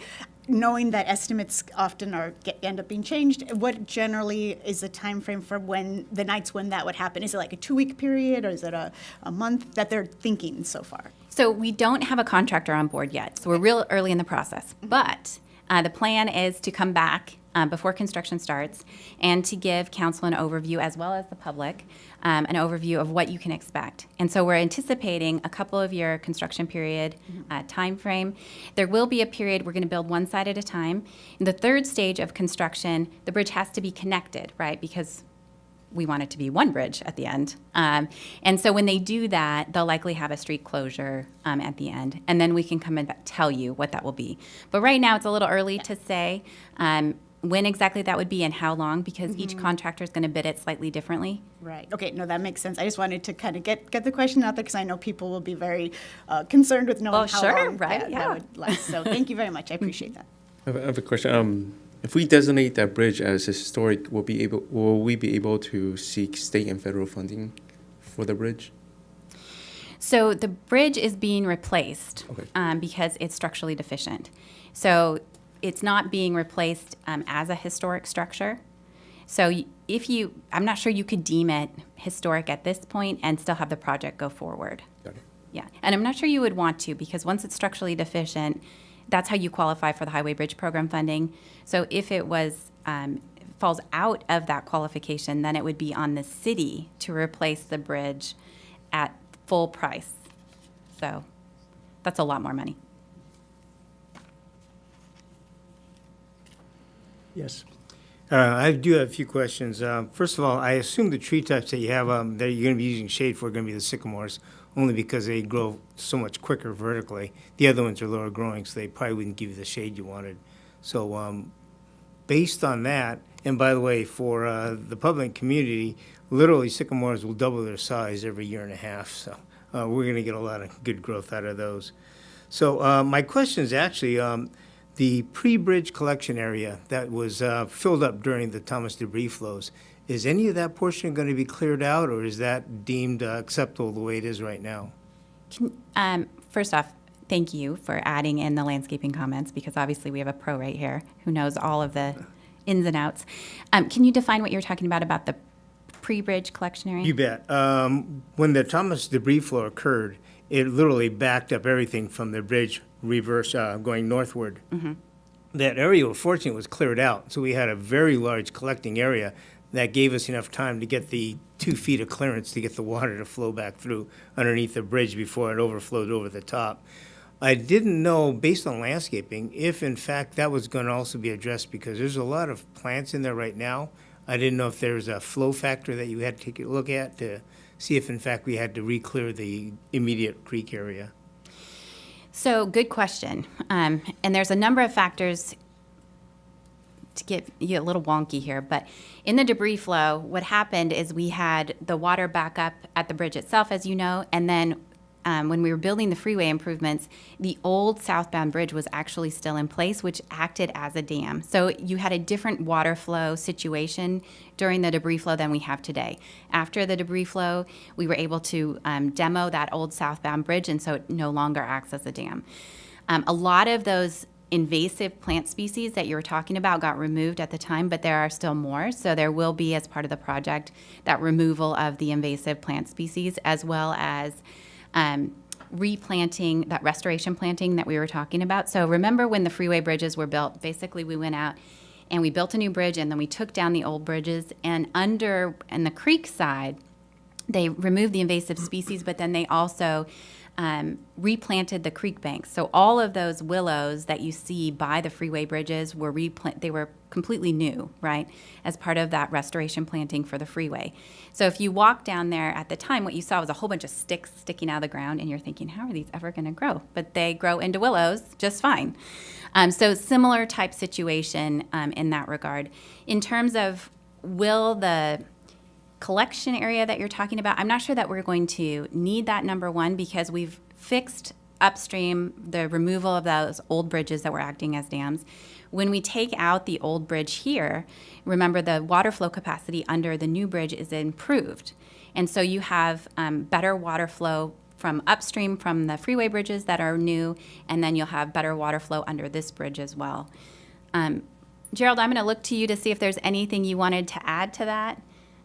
Actually, real quick there, Kristen, and Gerald also, along with that question, because this is going to be the next question anyways, maybe you could address both.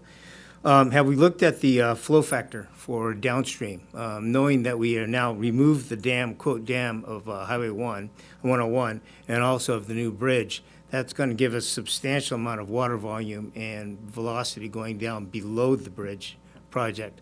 Has anybody taken a look at that part of it too, what that's going to do to affect the residential area below the bridge? So yes, before I answer that question, Gerald, did you want to add anything to this collection area question upstream of the bridge? Not really, Kirsten. I think the big issue, which I think you're going to answer now, is the hydraulic capacity in post-construction is what the councilman is questioning. And everything is fine. We're not causing any additional flooding with the bridge. But Kirsten, you go ahead. I know you've been deep into the FEMA stuff as well.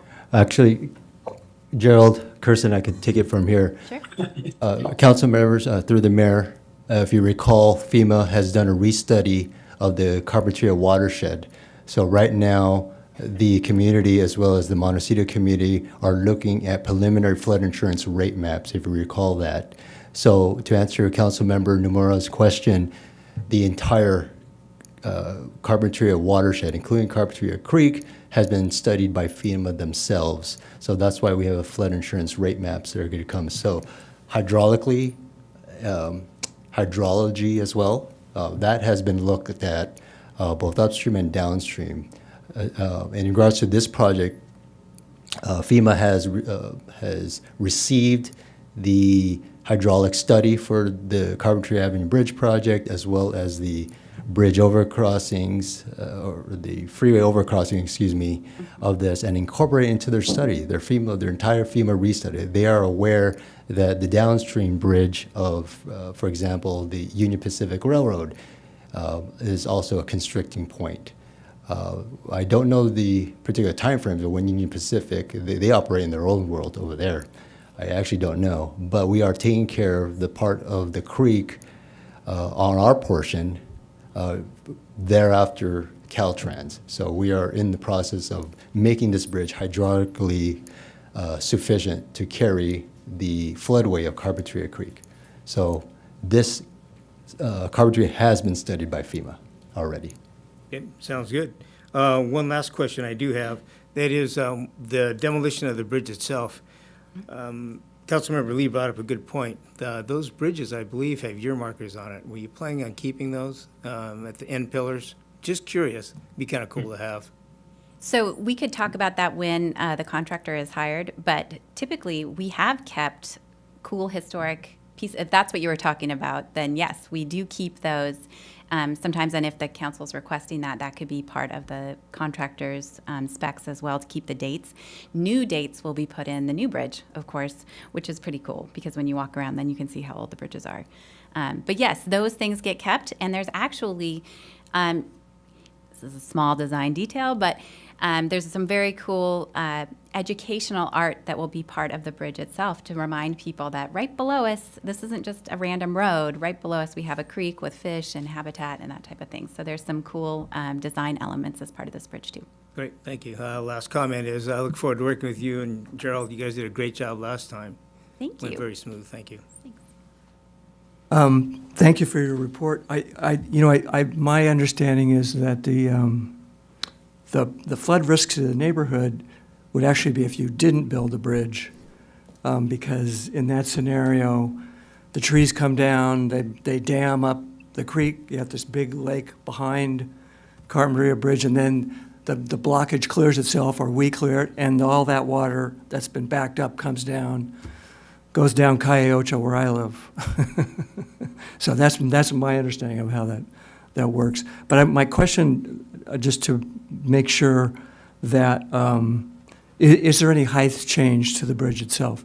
Or is the flood risk removed by removing that post in the middle, making it a clear span bridge? So good question. It's not a clear span bridge. We have 2 rows of support okay. in the bridge. And the reason for that is because the height does get bigger. Because this is a new bridge, it's actually going to be about 2 feet taller. We are able to work with about 2 feet, as you saw, and still improve sight distance. We looked at, could we do a clear span bridge? But if we put a clear span bridge, which means there's no columns in the creek supporting it, you only support it from the sides. What that meant was the bridge had to be so tall that we could not keep Arbor Verde open. So it would have wiped out that intersection because you need a wider span to have that, and the height of the bridge has to be taller to support the structure itself because you don't have columns underneath. So we're not doing a clear span bridge because of that. We're keeping Arbor Verde open. It will have 2 rows of support columns under the bridge on either side of the low flow channel.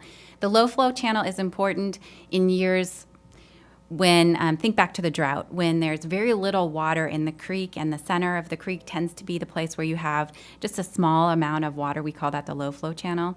That's what we don't want to block. When we have rainy periods and there's a lot of water in the creek, it doesn't really matter because you have plenty of water in the creek for habitat areas. But it's those periods where you just have a little bit of water that low flow channel really becomes more and more important. And so that's why the columns are positioned in the design on either side of that. And then you said the Thomas Fire helped us on the cleaning and grubbing. Does that mean that Thomas Fire is going to save us money on building this bridge? Well, not the Thomas Fire, but the Thomas Fire and the debris flow cleared out some of the invasive material that was there. Depending on, Al, you've lived here for a really long time, so you probably remember it. It used to be you'd look over the side of that bridge and it was just masses of ivy. And it was all the way across the creek on both sides. That got cleared a lot out with that debris flow and all that water coming down and the debris. Okay, well, and then, according to the staff report, that we're getting this great bridge, but we still have to pay $2 million for it. It's a pretty bargain, really. Since this day's been a long time coming, have we had a little piggy bank over here where we've been putting nickels and quarters in to save up for this moment? I guess that's the question of staff. Mr. Mayor, council members, yes, in the form of development impact fees, we're also going to be using the RMRA, the Roadway Maintenance and Rehabilitation Act. Those are formula funds from the state through fuel tax, vehicle tax. So those particular funds are the local side of that 11.47%. So whatever we've been collecting from RMRA, as well as any development impact fees, are basically saved, so to say, for this project. Great. Yeah. All right. Yeah, real quick. Yeah. For the mayor, a question regarding the actual height of it itself. It shows on the cross-section that it's approximately the base, the actual travel height is going to be about 18 inches, a little bit higher than the current. Yeah. Okay, thank you very much. You're welcome. Thanks for having us. Excellent job. Thanks.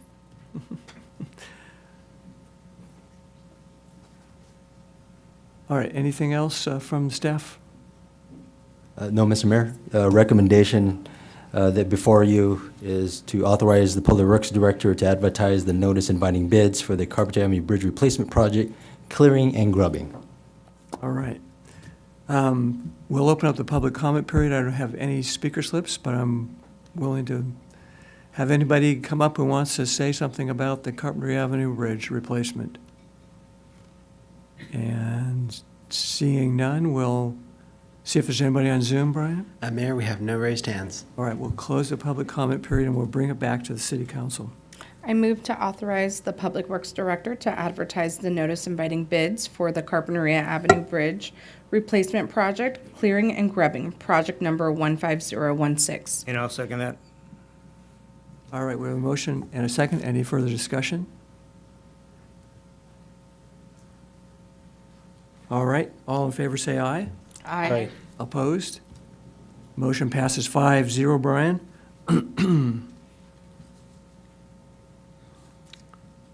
And we're going to go on to item number 8, which is the annual review of fire protection mitigation fee program.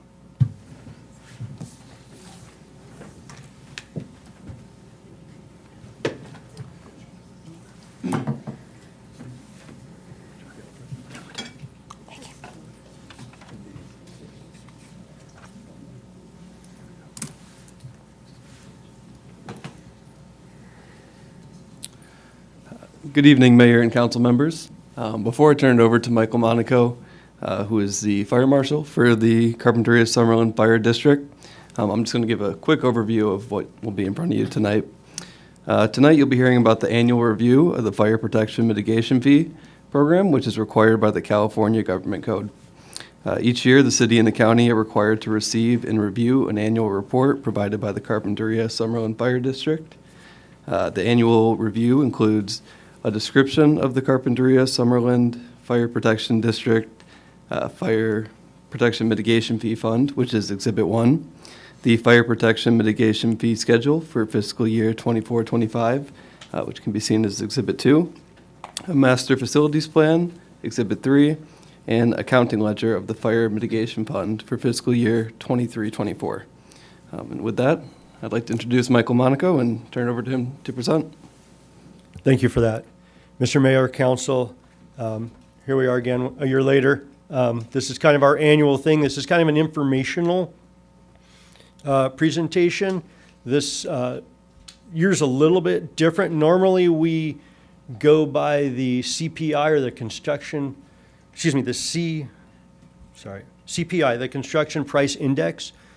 This year it's a little bit different because every 5 to 10 years, we actually have to review our Nexus report and look at our master facilities plan to make sure it's still consistent with what our needs are. So it had been 7 years since we had done the last one. So included in that packet was the Nexus report, kind of showing you that we looked through the master facilities plan, the district looked at where we were, what the priorities were, and we updated that master facilities plan. From that, we had the company that we basically farmed this out to. We looked at what our current mitigation fees were, and instead of utilizing that percentage that we normally do, it was based on the new needs in that facilities master plan. So that's where this one differs slightly. So if you look at that exhibit that shows you what the increase was, it's a little bit more than, because 3.5% was what the CPI was. And if you look at it, it's actually not a consistent rate across the board. Some of those things hover at 10. Some of them actually dropped in price because it's based on what's available out there to be developed and utilized. So that's why you might notice the fact we didn't use that percentage increase. And I'll open it up to you guys to see if you have any questions other than that. All right, any questions of the? Yeah, so was the percentage increase, was it 16%? Was that the final? It actually varies. If you go okay. down each of those line items and you take the percentages, some of them are at 6%. There's a couple that are at 10. And again, if you look at industrial manufacturing uses, that actually dropped. It's less this year than it was last year. Okay, got it. And so those fees, are those for new developments or for existing properties? I'm not as familiar with how that's allocated. No, absolutely. So if you look through, so like it's my Exhibit A, the development impact fees, there's a state residential development. It's broken up into all these different categories. So that would be for new construction. So you're going to build a new home. That's a new load on our system. Right. That's how we basically do that. If it's a mobile home, it's this. It just varies depending. And again, if you notice, ADUs less than 750 square feet, there is no fee as the state has required on that as well. And when the report talked about going from the two-station model, from the three-station to the two-station and then back to the three-station, can you talk a little bit about that? Because I thought that was an interesting kind of back and forth. It's the never-ending debate. Yeah. So our goal with the fire service is to provide the best care, the quickest response time we can. And the report that was done 7 years ago, it was shifting towards a two-station model would be able to provide adequate service. Looking at development, where things are growing, where things are building, that central station is key to really providing not only the speedy response for that initial engine, but how do we cover the district? We have something that happens in Summerlin. We send 2 resources that way. What's that leave you here? Mm-hmm. So they look at the big picture to make sure that we don't spread ourselves too thin. Mm-hmm. And that's why we're back to that 3-station model. Okay, got it. Yeah, thank you. Okay, anybody else? Yes, if I may. Thank you for your presentation. I do have a question in terms of, let's see here, the infrastructure plan. So it refers to Station 61, which is the remodel in Carpinteria. So can you talk a little bit more about if that remodel will occur or when it will occur? So it's in the planning process right now. Mm-hmm. We're basically looking at numbers, we're looking at bids. And for this particular one, this is for the kitchen renovation. Mm-hmm. That portion of the station hasn't been redone since the 80s. There's partially some stuff that seismically needs to be done. But right now it's just in the planning phases. We haven't applied for building permits or anything yet. Okay, great, thank you. You're welcome. All right. I guess that's it. Unless you have something for me. Well, we'll open up to the public, see if the public has any comments about the annual review of the. Don't know which way to look always. Now they might actually come up. That's fine. I'll share and try to arm wrestle you for the microphone. But anyway, it's the annual review of the fire protection mitigation fee program, and usually don't have too much public comment about it. And so it looks like that's the same now. But we'll check on Zoom, Brian. It's the same on Zoom, Mayor. Same with Zoom. Okay, we'll bring it back to the council for, we'll make a determination here. I move to. I had a comment first, actually. One thing I would be interested in potentially is if maybe the council could have a presentation in the future about the Carpinteria Summerlin Fire District. Just as a newer council member, I'm not as familiar with just all the ins and outs of it. And it was really interesting to read the Nexus report, but it was also, it felt like kind of a different language too. And so I think it'd be great for the public and for us too, to maybe get just kind of a presentation about how absolutely, we could do that, and you're always welcome to come and drop in and come over to the station and meet the crews, do a walkthrough. We're always open for everybody, you guys as well. I don't want to exclude anybody, but we're here for you guys. So again, I can put something together, we can talk and figure out when, and I'd be glad to present something about our department to you. That'd be great. Thank you so much. Yeah. Absolutely. All right, so bring it back to the council. Okay. I move to adopt resolution number 6342 as read by title only. Second. All right, we have a motion and a second. Any further discussion? Then all in favor say aye. Aye. Opposed? Motion passes 5-0, Brian. At 7:30 at this point, we'll take a short break and we'll reconvene shortly. Thank you.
All right, welcome back. We're going to reconvene the city council meeting at this time.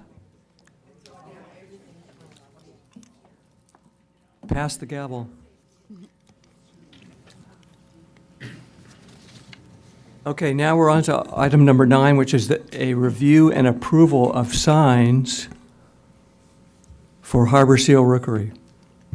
Thank you. Good evening, Mayor, Vice Mayor, and Council. I'll be presenting to you a recommendation of the Harbor Seal Advisory Committee for the review and approval of 2 signs to be placed at the east and west entrance of the Harbor Seal Rookery. Just a quick overview. City Council formed an ad hoc Harbor Seal Advisory Committee on August 9th of 2021 for the purpose of developing and understanding the local harbor seal population, including causes of recent trends in births and haul-out numbers, and recommending to the City Council specific actions that it finds should be taken to mitigate habitat degradation and incidents of harassment in the city. On July 10th, 2023, the City Council accepted and filed the 2023 Harbor Seal Rookery Report, and the ad hoc Harbor Seal Committee's work was concluded. On October 23rd, 2023, the City Council reformed the ad hoc committee to further address the Harbor Seal matters and make recommendations concerning the implementation of the report's recommendations, particular subject or work matter, and to make related recommendations to City Council. Here you can see on the right of the screen the 2 locations for the signs, which will be placed on the east and west boundary of the Harbor Seal Rookery. They're noted here with a small red circle and beached closed sign. Currently at these locations, there's 1 sign warning people that they are entering the seal sanctuary. It references the seasonal closure, the Carpinteria Municipal Code, and the Federal Marine Mammal Protection Act. Here's the first sign for your review and approval. The Carpinteria Municipal Code 12.24090 outlines protections for the harbor seals and establishes the beach closure from December 1st to May 31st. These signs would be placed at the east and west boundary of the rookery during the beach closure. As you can see, the signs clearly state the beach is closed, references the Marine Mammal Protection Act, the Municipal Code, and provides a QR code which links to the city webpage regarding harbor seals. The second sign was provided to the city by NOAA and would be placed at the east and west entrance of the rookery when the beach is open to the public. The sign references the Federal Marine Mammal Protection Act and provides a phone number where violations can be reported to NOAA enforcement. And this concludes my presentation. I'm happy to answer any questions that you may have. Okay, any questions? Yeah, I just have just for clarification, and I think this might be a question for staff, but in terms of the ad hoc committee's authority to make recommendations about the signs, is that something with all ad hoc committees that will come back to council? Because I know with some other ad hoc committees, we moved forward with some actions without it coming back to council. So I just wanted a clarification, just so that the committee itself can be aware of what the process is. Yeah, Councilmember Slosano, thank you for that question. So I think it really depends. When we form the ad hoc committees, one of the interesting things, right, or the unique things about the ad hoc is that it has a start and an end date and eventually expires. And then also there's roles and responsibilities that are defined by the council. One of the roles and responsibilities for this ad hoc committee was to come back and present recommendations to council. This is a unique one because there was a second layer. So they came back and made the recommendation of the sign program, which was approved and also put in the budget. And then we're also now here bringing the actual sign. Of course, you and Councilmember Alarcon are part of that committee. And one of the benefits of an ad hoc is the ability to maybe move quicker without always having to go through back to city council. So it really depends on you all and what you'd like to see. We could, of course, in future committees add those specific details on what the council might expect to have back or not. It's kind of like based on the political sensitivity, it's a decision that I usually have to make. Okay, that's helpful to know, that if we can make sure those expectations are there, because the committee has talked about the signs a lot over the last several months, and so if we had known that there was a timeline for it to come back to council, then maybe that could have impacted the discussion in some way. So it's good to know going forward that we'll try to clarify that more.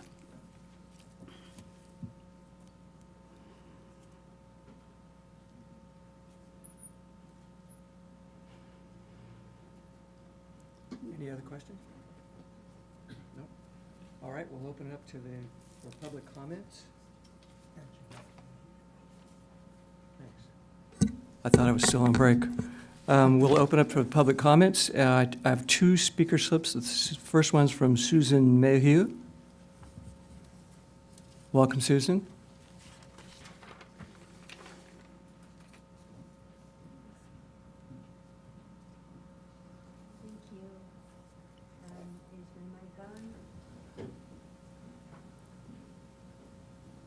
Now it's on. That sounds better. Thank you. All right, thank you.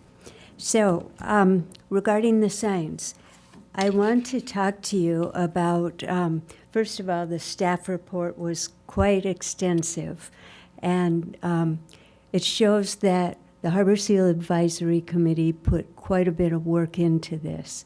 And what they didn't say is why.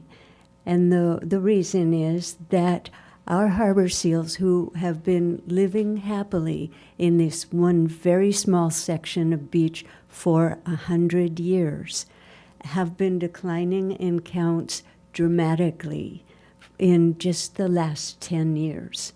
And they went from originally 300 or 400 seals to now barely 100. That, in wildlife terms, that is a dramatic decline. The Harbor Seal Advisory Committee takes this very seriously. We take our responsibility very seriously. And we know that every decision we make carries a lot of weight. And these signs themselves carry quite a bit of weight. We need to get it right, and that's why it's taking forever. Now, I had an issue with this sign. As our city manager pointed out, the city did allow us some funding for signs, and yet we are settling for this free sign that does nothing to help the seals. First of all, it doesn't provide a distance. One thing is, you saw where the signs are going to be posted. The west side, just 2 days ago, I watched two people pass that west side by 10 feet. All the seals raised their head. Those people advanced closer to the pier, and the seals were gone. This sign does not say that you must keep quite a distance. It doesn't refer to that at all. It's not quite right when you get what you pay for, and I can understand that. I think the main objection I have is during the beach closure. That sign is great, but do not codify that, because our beach closure is still being contested by the Harbor Seal Advisory Committee as we try to figure out why their counts are dropping and what can we do to help them. Carpinteria is bursting at the seams, and people are spilling into their area on a daily basis. We need to do something about that. Thank you. Thank you for your comments. I have another speaker slip from Patricia French. Welcome. Thank you. It's hard to follow that. I agree with everything that she said. I would just like to say I hope that you will. This has been going on for 13 years. You've been. The ad hoc committee was formed 13 years ago. I love the report. It was wonderful, incredibly detailed. The one thing that I read in it, as just a member of the public, just reading this was great, getting all that information. But it also said that that the SEAL Advisory Committee, in theory, is over in December. I mean, you have to recommit to it. So I hope that you'll recommit to it with even more force and hopefully open to more discussion about hearing that the seals are in such danger, basically in danger in terms of diminishing, and how iconic they are for this area. I hope that that you as a council will consider this for more serious discussion in terms of, can it possibly be full-time? I mean, or should it be lengthened? Greater science behind the decisions. And thank you very much. Thank you for your comments. So I'll ask, that's the last speaker slip I have. Anybody else like to speak about the harbor seal?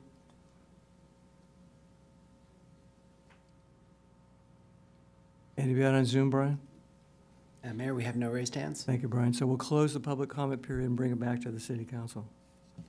For clarification, just to bring, in terms of the concern about the dates of the beach closure, the sign that we have to confirm with staff, it doesn't have any dates. It just says beach closed, right, beyond this point.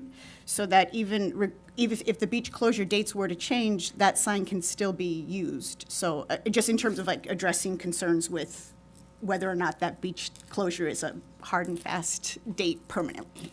That's correct. It simply says beach closed. Okay, got it. Thank you.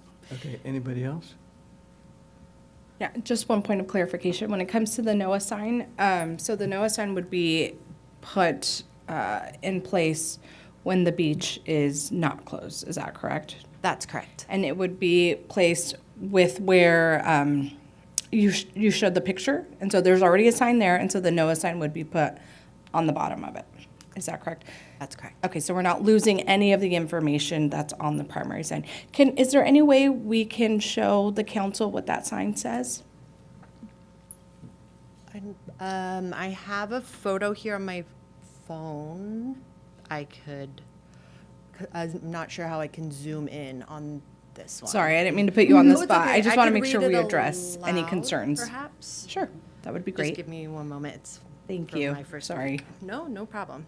And for confirmation, as you're doing that, that's the sign that's been there for some time, right? For several years, I think? Yeah, I don't know the exact time that sign was placed. It was before. About 10 years. About, Okay, okay, about thank 10 you. years Yeah. maybe? Okay. And so you see, I have the photo here. I'll just read. It says Seal Sanctuary, and everything is this is in English and Spanish. Beach closed December 1st through May 31st. Harbor Seal birthing season. City of Carpinteria Municipal Code 12.24.090. Note, Federal Marine Mammal Protection Act imposes fines up to $10,000 and/or 1 year in prison for disturbance of seals. For the safety of the seal colony, do not enter. Go back. Thank you.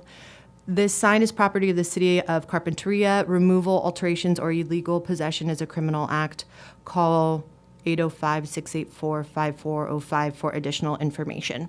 And just to clarify further, the committee, the ad hoc, when voting on the NOAA sign, agreed that this would go up while the committee works on redoing the sign that you see here on the screen. So once that sign is redesigned, reimagined, we could then remove the NOAA sign. But since this was here, I think it was the committee's feelings to put it up to provide the additional information and the contact number to NOAA. And then just a follow-up clarification. So the ad hoc committee has not been around for 13 years, correct? Yes. Correct. It was formed in 2021. Okay, great. Okay, thank you. Anybody else? Okay. I think that I have to agree with Susan Mayhew, the note about the NOAA sign. I think it's potentially confusing to the public, and it's also inconsistent with Muni Code Section 1224.090 to the extent that the sign asks the public to keep a distance away that is defined on NOAA's website as 50 yards or 150 feet. And so the city's ordinance is actually more protective than the NOAA sign is, and I don't think the NOAA sign's of any help in that regard. And then with regards to the other signs, I disagree that it should just say the beach is closed. I think it should continue to specify the dates.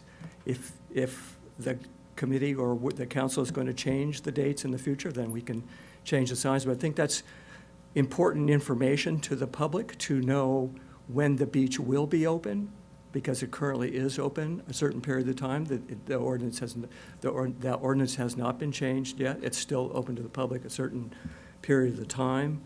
And so that would make, they could find that that sign is potentially inconsistent with Muni Code Section 1224090 because it doesn't have the dates on it. I also think that the section, wherever it is, where it's after, can you go back to the, yeah, where after it says seal habitat had protected by Marine Mammal Protection Act, the beach is closed because of the city ordinance 12.24.090 and not by the Marine Mammal Protection Act. The Marine Mammal Protection Act does not close a city beach. So I would put the municipal code in larger font, right where under seal habitat, and put the Marine Mammal Protection Act, if you so desire, below that in the smaller font. And I also think that the sign might be considered inconsistent with the State of California Coastal Commission policies related to lateral beach access, and because you're telling people that the beach is closed all the time. So I would suggest those changes. I have a question. So I can understand the feedback coming from the mayor. I appreciate that.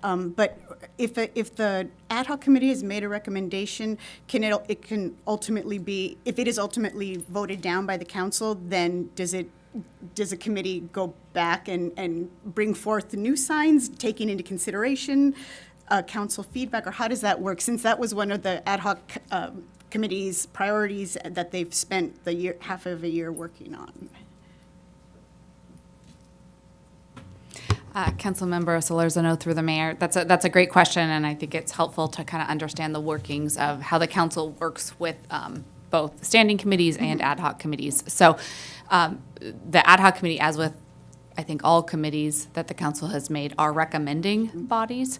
So you are considering their recommendation. You could send it back to the ad hoc seal committee, or you could make a decision yourself that is different than what their recommendation is. Got it. Okay, good. Thank you for the clarification. One thing I'll mention too, just in terms of the NOAA sign, one point that was brought up in the ad hoc committee discussions. Am I able to talk about those discussions? Yes, in the meeting. Sorry, Councilmember Solorzano through the mayor.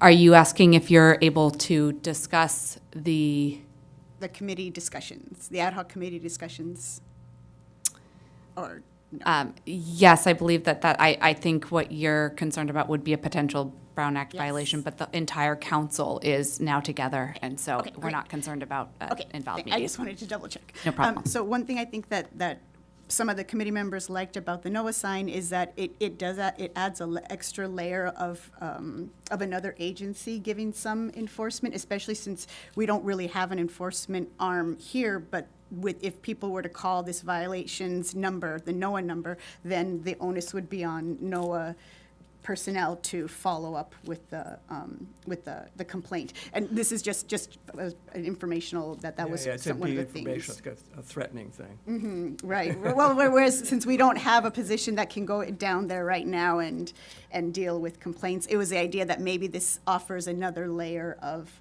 assistance. Well, on the sign that used to be up there, the one I was talking about with the fonts and all that stuff. I mean, it does list NOAA there. You could put the phone number there if that's the concern. I don't know, but I do think that the NOAA sign is potentially confusing and inconsistent with the city law in terms of the period of beach closure. not the period, the extent. The 150 feet versus the 750 feet. How much protection do you want? So the NOAA sign, it doesn't mention any feet protection? Well, it doesn't, the NOAA sign doesn't. Right. But they say, a viewing area, well, they don't even say it on the sign. They have a picture that goes with a line through it about, you can't get this close, or you can't feed them or something. But if you go on NOAA's website, that's what they tell you. They tell you that their distance is 150 feet. They actually use the term 50 yards. So the concern would be that people would see the sign and then go to the NOAA website, and then they would see that it says 150 feet? I don't, they probably won't. Who goes to the NOAA's website? I don't know how many people go there, but it's just that I thought it was inconsistent. No, I see what you mean. So if I may, share some comments.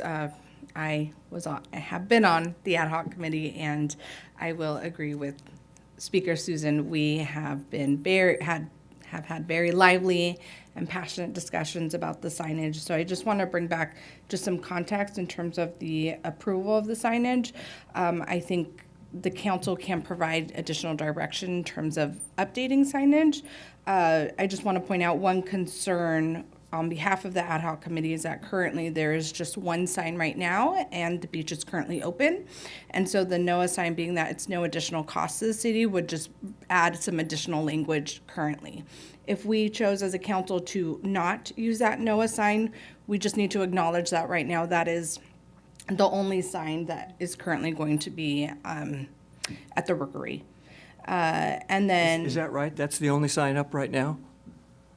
Yes, Mayor, that is correct. Oh, I thought the old sign was still up. No? No. And so, my only other comments in terms of the beach closure, I appreciate your comments, and I think there's definitely time and room to move some things around to take your feedback into consideration.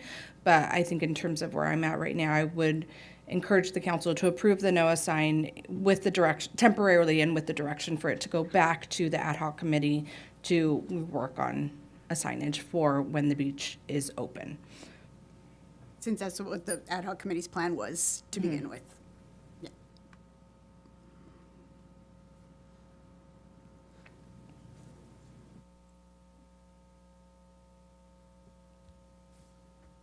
You want to put it in a motion? Yes, okay. Since we're on the ad hoc committee, I won't make the motion since I'm on the ad hoc committee. Why won't you make a motion? What's wrong with that? Is it, no, let's ask the attorney.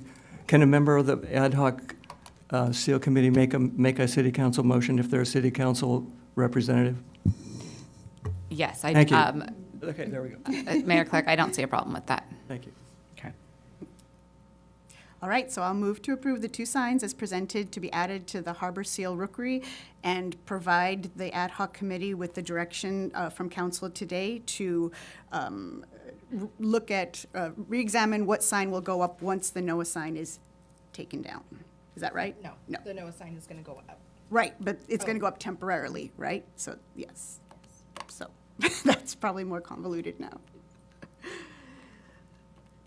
I'll second that. All right, we have a motion and a second. All in favor, say aye. Discussion? Oh, yeah, any discussion? Yeah, that's real what- quick, this doesn't, in the motion, it didn't include a time period, so I think that's something we should probably include in there. That's my recommendation. All that stuff I said is my recommendation. That would include the sign then. If they said they're going to go I mean, back, restudy it, I think we should have some sort of time factor on when that would be done. When that would be done. Correct. Okay. So anyways, that would be my suggestion, recommendation. You have a motion, second on the floor, so you can Do you bypass. have a recommendation in terms of the time limit? The committee will sunset in December of this year, so, and we meet once a month. So do you think, what would your preference be for the committee to come up? I would leave it to the committee, committee's decision. So you two would be the ones that have to, you're obligated to that time frame. I would say by December. Yeah, that makes sense. And then what's the committee's intended notion of the NOAA sign in terms of after December, after the new signs go up? I think we discussed right now that the no sign would be temporary. Once the new sign is created and approved, then that would go up and the no sign would come down. And then, subsequent to that, the committee would make all its recommendations to the city council and come back. The signs would then come back again here. Right. Is that right? Mm-hmm.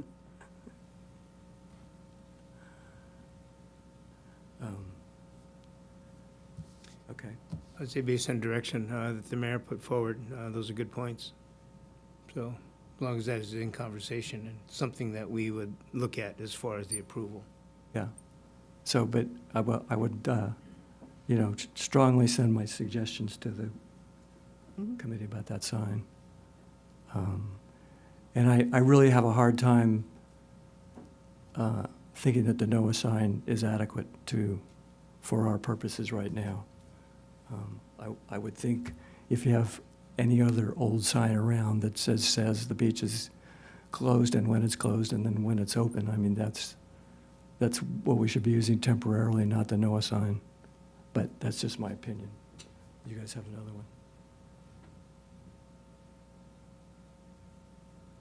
So, we have a motion and a second? We need to amend the motion. Okay, I'm in the motion to approve the two signs as presented to be added to the Harbor Seal Rookery, taking into account the feedback from council and with the deadline that already exists of the ad hoc committee being ended by December. And noting that the signs will come back to council before they are officially adopted. And I'll second that modified. All right. All in favor, say aye. Aye. Aye. Opposed? Motion passes 5-0. And we are off to item number 10, which is the status update on the potential acquisition of 801 Linden Avenue for a community center in Carpinteria and a discussion of options for use of the community project funding grant award. Yes, thank you, Mayor, Council, and community members. So at our last meeting on the 22nd, the council directed staff to return at its next meeting to provide a report on the potential acquisition of 801 Linden Avenue, also known as the old Rite Aid building. We also learned on that day that the House Appropriations Committee had recommended the city to receive $850,000 in federal funding. The primary concern of the council and staff, as well as the city's current budget position, we have reserves, but these are one-time funds that should be limited to one-time expenses. As we saw during our budget presentations in June, revenues are leveling while expenses continue to rise, and this isn't just a this year problem, as we anticipate an increase of 5% or more to our law enforcement contract next year. This year it was 7.28%. And that contract makes up more than 40% of our discretionary revenue. This is just providing some backdrop on our current position.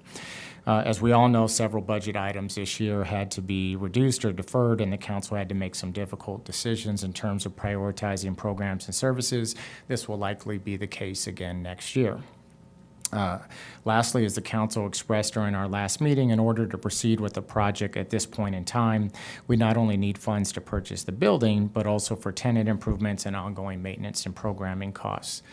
So that's our background for this evening. So why are we here talking about the community center? Well, on the positive side, the city, as I mentioned, was encouraged to apply for the community project funding. It's a federal grant for a community center by our Congressman Salud Carbajal on July 22nd. As noted, we got the exciting news that we were recommended to receive that $850,000 in federal funding. Secondly, I've had several conversations with 3 foundations that are very interested in supporting a community center in Carpinteria, and there may be more. Lastly, the purpose of giving this time was to gauge the interests of the community itself in supporting the center, and I know we have several members here this evening that will probably be speaking during public comment to express their support. This brings us to kind of the crux of the situation, which is the gap between our federal grant award that we're expecting and the cost of the building at 801 Linden Avenue. During our last city council meeting, we had expected to propose an option to purchase agreement. And this was based on the assumption that we would not receive word about the federal funding until the end of the year. This was a key provision for the John Welty Family Trust, the owners of 801 Linden Avenue, who I believe have representatives here this evening, because they were incurring expenses of approximately $10,000 a month by not leasing or selling the building and essentially holding it for interests of the city. Now with an uncertain timeline to reach the necessary funding amount, again, not only for the building, to purchase the building, but the associated costs and the monthly expenses incurred by the owners. For all those reasons, they had to put the building on the market because of this, unknown timeline and this gap. So it is currently on the market. This does not preclude the city from purchasing the building. However, again, it's no longer being held exclusively for purchase by the city.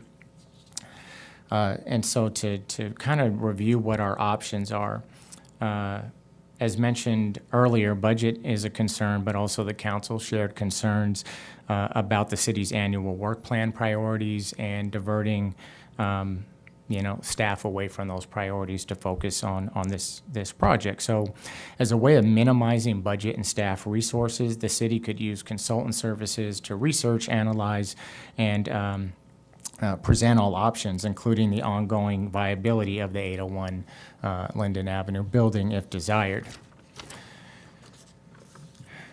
The city also, once federal funding is received, we will have 12 months to spend that money. And one potential benefit or one additional benefit of utilizing a consultant is their work is that they can develop options for use of these funds, regardless of what the outcome is in a situation. There are some exceptions. This is just a small footnote on that federal funding. We haven't received it yet. It hasn't even been officially approved. It's a recommendation. We don't expect it to change, but once it's approved, we'll find out more information about when the funding will come, and we'll have 12 months from there. So it's not, I just want to be clear, it's not 12 months from today. After it's approved, we can reach out to HUD about, it's the U.S. Department of Housing and Urban Development, I'll refer to as HUD. They, once it's approved, we'll be able to reach out to them about any potential extensions. We are aware of one situation where an agency was granted, I think, an extra year extension with special circumstances, so that's a possibility of at least making that request. And then also any change of plans with the fund. So part of the grant included funds specifically for purchase of 801 Linden Avenue. Was kind of a requirement for us to specify what we were going to do. Our understanding is that they're typically amenable to changing plans as long as it's the same thing. So if it's not a community center there, it's a community center someplace else. In terms of changing those plans even further from that and looking at something else, that's something that, with your direction, I would find out at a future date and return on the possibility of doing that. So, as part of what that consultant might do is the city could explore some public-private partnerships. These things can assist with the ongoing costs of the program. Public nonprofit collaboration. One of our biggest supporters has been the potential neighbor, the Carpinteria Arts Center, and collaborating with other nonprofits to help not only provide programming but offset some of those ongoing costs. And then, we could also look at where we're at now, which is the Veterans Memorial Building, and making improvements there for what could be a dedicated community center. However, there's also plans for that to be part of a library expansion project in the future. So we could look at what's a hybrid community center library space. These are just ideas I'm throwing out there, and these are things that the consultant, and then again with direction from the council, could be explored and brought back. So with that, we mentioned that we had some one-time funds only for one-time uses, and this kind of brings us back to where we started at the very first meeting. Was the council willing to invest that money in the option to purchase agreement without knowing exactly what would happen, knowing the budget position that we were in? And so in this case, fortunately, one of our supporters is currently considering a grant to the city for funds to pay for that consultant. They unfortunately submitted their letter of support to public comment. It was after the deadline for it to be submitted as part of the public comment, but I believe City Clerk Brian Barrett has provided a copy of that letter to you, which just shows their express interest in helping the city with the community center project.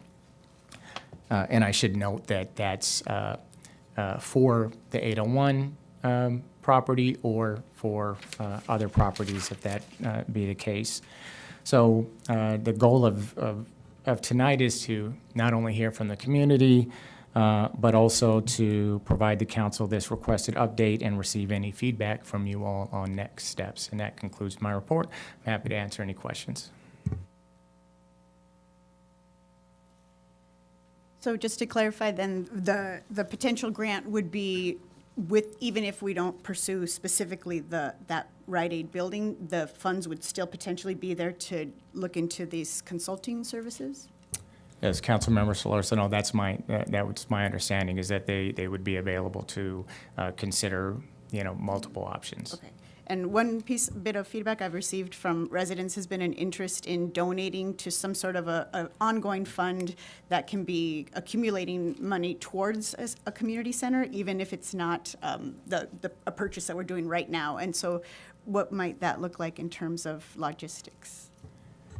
Yes, again, Councilmember Solorzo, that's a great question and something that I've been aware of. So I've had conversations. One of the three foundations that I mentioned is the Santa Barbara Foundation, and they have the ability to create funds for projects like this. So if directed by your council, I could start looking at setting up a fund through the Santa Barbara Foundation, which would give people a tax-deductible, place to make those donations. In the future, they've also offered to help with the establishment of an actual 501c3 that could be based here out of Carpinteria, rather than going through the Santa Barbara Foundation through that fund. But all of those things can be explored, and they have expressed full interest in doing that for us. Great, thank you. And Michael, could we put this as a work plan discussion for next year for the senior center be a high priority? It's in case this doesn't Councilmember Lee, you won't be here, but everybody up there would also have the option to add that to next year's annual work plan. Yeah. Anybody else? Yeah, I just want to confirm. So in the letter, I just want to make sure if it's and or where it says they would be willing to secure a professional appraisal of the proposed building and engaging an experienced individual or firm to develop a comprehensive project plan. I feel like those could be two different things, because the appraisal would be building specific, whereas maybe the comprehensive project plan could be looking at other opportunities or possibilities. Yeah, I have trouble with that paragraph, and what's the exact commitment? Right. That we see written there in words? Yeah, so in Vice plain Mayor, English. Yeah, Vice Mayor Alarcon. So this is a letter from their executive director. Nothing is final until it goes to their board, and then they decide. We could look at taking advantage of their offer to also provide funds for an appraisal. There's a couple of things there. If depending on the viability we see of being in that building and taking that money and using it for an appraisal, it could also settle a lot of different things. One of the things I was told by the foundations is that if the building didn't appraise for the $5 million current asking price, they would not be willing to contribute any funds. It would have to be it appraised at that value or less in order for them to continue, or more. I don't know what I said, but or more. sometimes you just start talking. And so, yeah, they would be willing to do that. And, you know, they sent an email stating as such after I received this letter.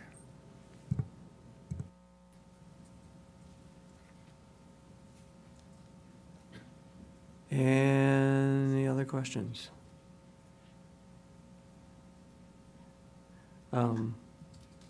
So what would this procedure be that if they would hire a consultant that would do a lot of groundwork that we don't have time to do? Is that what that concept is?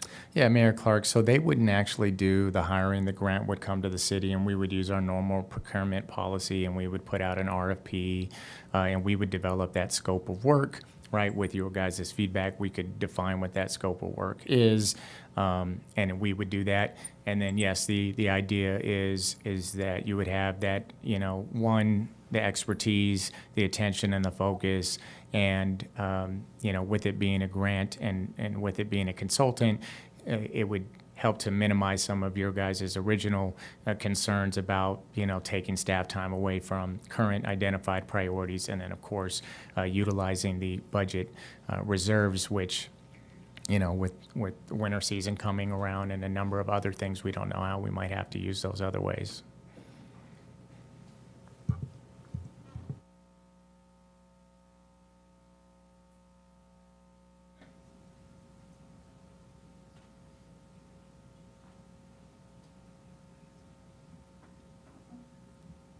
Do you have anything to add? No, we're talking about buckets of money. Just as a reminder, the different. This is kind of back to the first meeting where we talked about, you know, your one-time monies that can be used for one-time items and that can't be used for ongoing. That's the issue, right? That the city is having right now. It's not that we don't have money. We just don't have ongoing revenues to match ongoing expenditures, which is, you know, creates some of the constraints here. Yeah, okay. All right. Well, I guess we'll open the public comment period. The first slip I have is from Rogelio Delgado. He just stepped out. He just stepped out. I'll put his slip aside. Mike Wondolowski.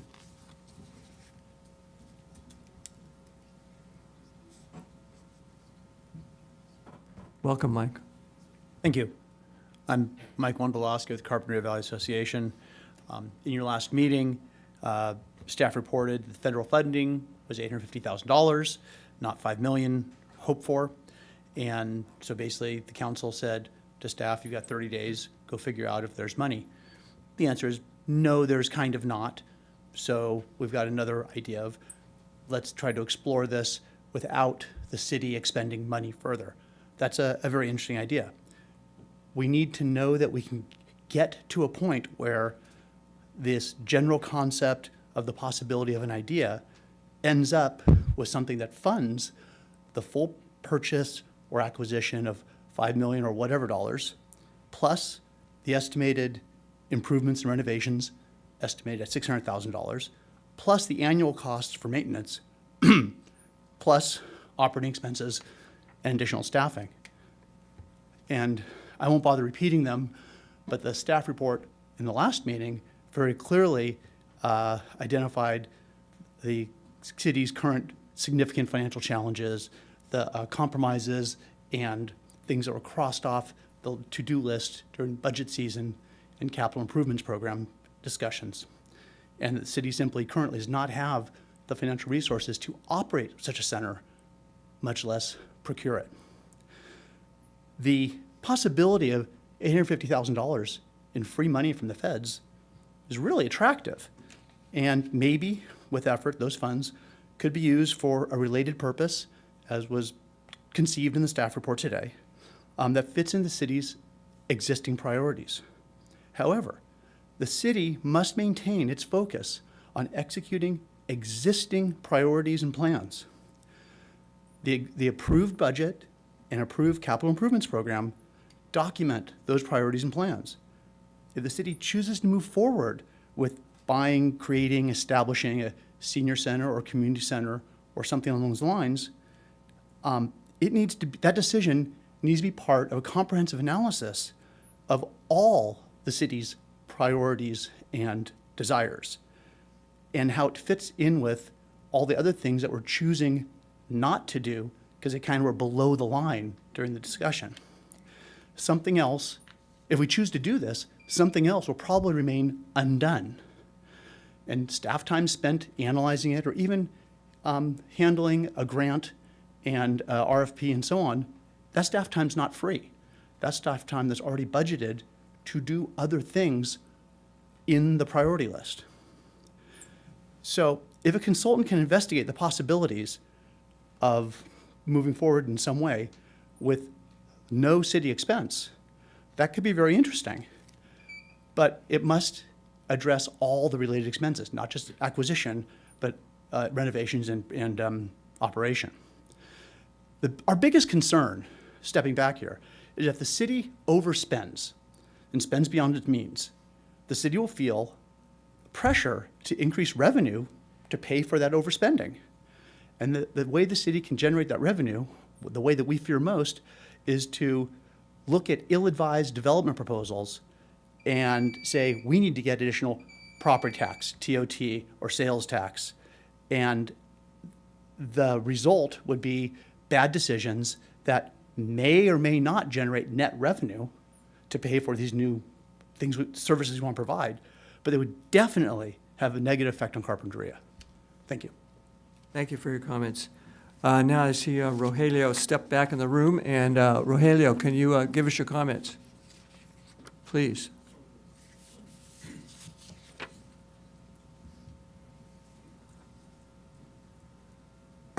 Thank you. Rogelio Delgado, Carpinteria resident for a long time.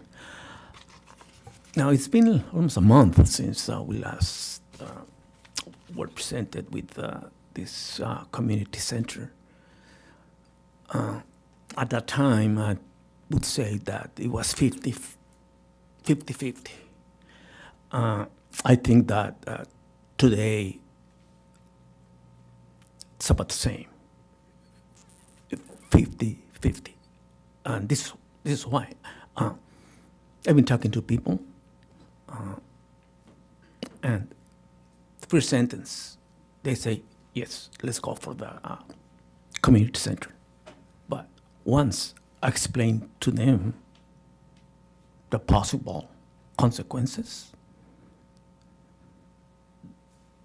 for example, the budget, they say, most of them said, hold on. We need to make sure that the city doesn't spend additional expenses. And I listen to them, and my heart say, yes, let's go with the community center, because we, at least that, for example, once in our lifetime, we have depended on social services, regardless of race, regardless of social status, and think that we should plan very carefully on this. For example, there's 1, 2, 3, 4, 5 districts. This is what I would do. I would approach my district, talk to people, knock on doors. Let me know what you think about the community center. That's the only way that you're gonna find out exactly what people think about it, whether they're for it or not. Because that's why there's 5 of you, 5 districts, and that's the only way to get in touch with your district. Thank you so much. Thank you for your comments. Kathy Escobar. Here in support of the community center. I'm sorry. I'm just here in support of the community center. Oh, okay. Well, that's a great comment. It's nice and brief. Cynthia Macias.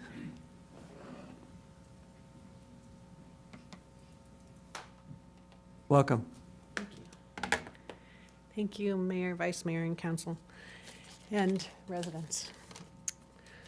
So, when I heard about this opportunity, it was intriguing. I know that I've been a part of the Age Well program for over a year and part of the ad hoc committee.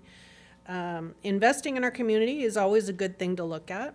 We've done that over the last few years with the skate park, preserving the bluffs, our beautiful dog park. My question is, when will another opportunity in our downtown happen like this? A local family is willing to work with local government. Think about things that could happen in this community center. Santa Barbara City College has been interested in offering satellite programs here in our community for quite some time. We just haven't had a location. As City Manager mentioned, there is also some other local funding and resources, philanthropies that are interested in this community center.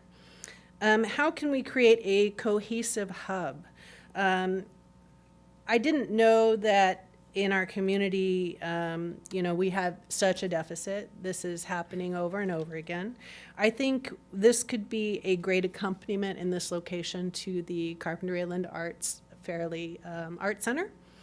I know there have been a couple other issues throughout the community as I own a business here in Carpinteria, and I hear a lot of comments. There's always a parking issue. We know that's an issue in Carpinteria. We've made that choice not to pave over Paradise, and I'm proud of that choice. We also know that we want more things for people who live here, and we don't just want to cater to the tourists in this community. We want our residents to feel like they're a part of this community. We want this community center to be more cohesive and not so fractured. Right now we have a lot of programs in our community, but they're very fractured. It makes it very difficult for our community members to find where these programs are offered. I think a community center would help to solidify a centralized location for all of us. Rite Aid is a good opportunity. This building is a good opportunity. We're currently using the Veterans Hall for the Age Well program. That's working well. There are some things that we've had to overcome, and we've done well with overcoming them. I don't know if that can be moving forward there, and I don't know how that looks moving forward at the Veterans Hall. I just hope that in the future, this doesn't get put on the back burner. I hope that we've got some momentum going with the Age Well program. We know we've done some studies and some research, and we know this is an important facet of our community. We know the community wants more. So if we can move forward with the city helping to facilitate that so that we can get a community center here, like Ojai, like Oakview, like Ventura, like Montecito, like Santa Barbara, and like Goleta. We deserve our community center here in Carpinteria. Thank you. Thank you for your comments.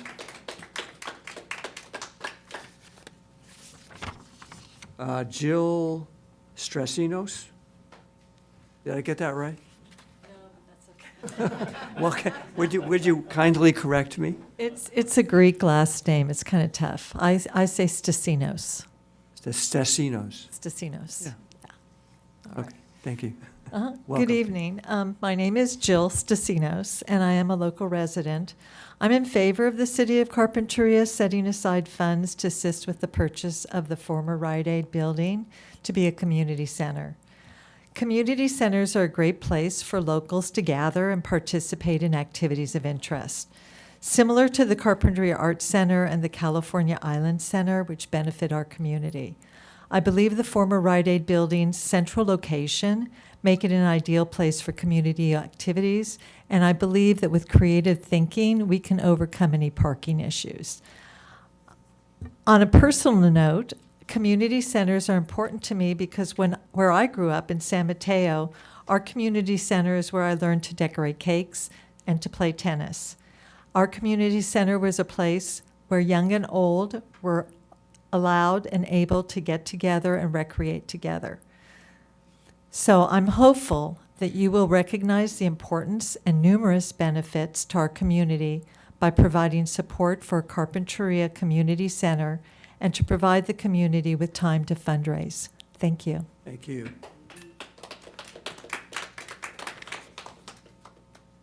Roz. Welcome, Roz.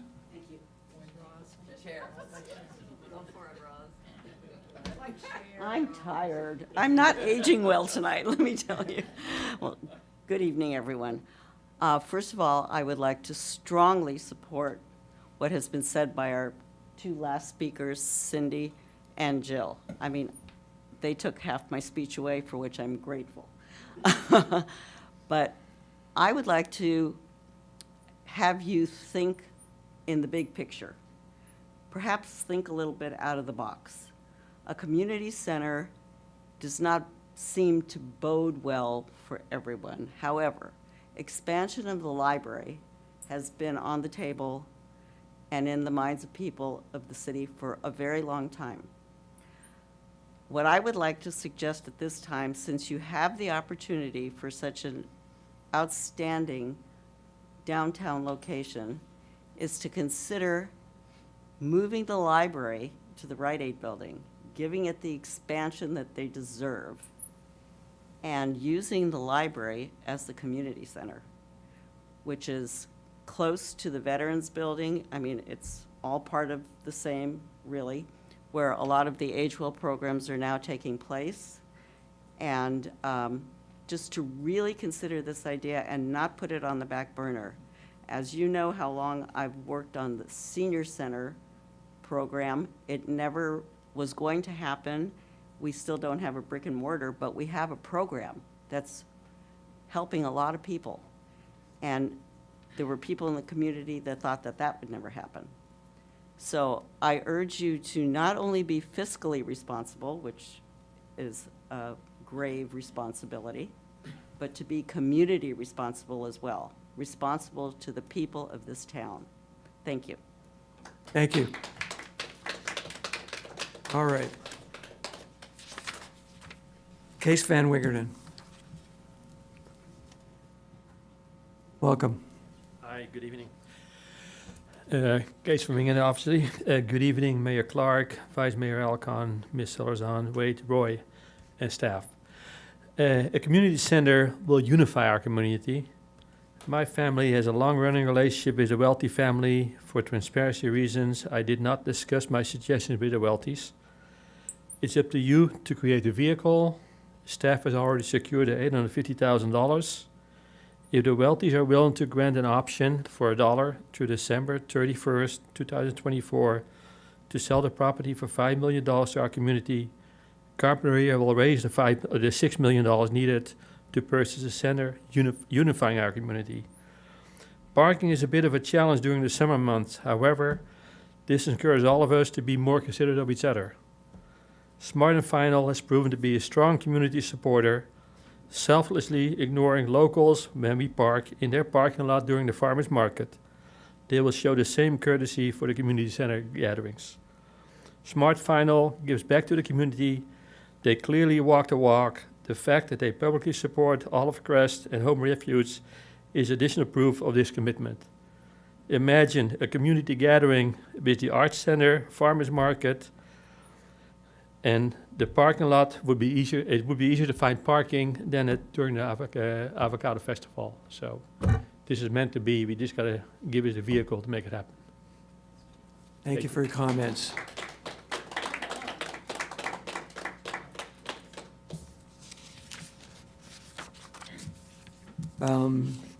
Josephine Murphy. Welcome, Josephine. Oh, thank you. Good evening, Mr. Mayor, members, and staff. I wasn't going to say anything, but I'm compelled to have to make some comments. First of all, I would support the purchase of the building. after listening to our city manager's comments and report, according to reading into his comments, your plan was probably going to take about 5 to 6 years. With our for anything to be realized. I think that if we are given the opportunity of allowing the community to assist in raising funds in maintaining a building once it's purchased, I think it can be done. There's one thing I can guarantee is that all of you are going to get older.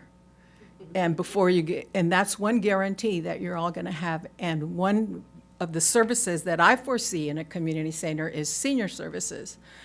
There are so many opportunities to coordinate with the federal government programs like the Internal Revenue Service offering income tax preparation services for people. There's state government offering programs that can come and have a place to meet and offer services for multitude of things, whether it's federal assistance, state assistance, local municipalities, to be able to come to a central place. I think it's a good investment for our community. I'm sure there are other communities all over the country that have a community center and for offering services not only in childcare and or parental assistance for families and for seniors, and there's all kinds of different services that we can use that for. So I would consider that one thing about property, it always goes up. You know, we might have a bubble, but it's always going to go up. So if you're looking at, if you have an opportunity where you have private funding and federal funding to come together, now's the time to do it. Don't wait, because you know, property always goes up. It doesn't go down. And like I said, it might for a while, but it goes back up again. So think about that. Thank you very much. Thank you, Josephine. Emerita Psalm? Oh, Mayor, she's on Zoom, and she'll, when we She's get on to, Zoom. yeah, when we get to the Zoom comment, Okay, well, I think we're almost there at this last slip I got. I've got one more for you, too. Oh, okay. I'll bet it's from Gail Marshall.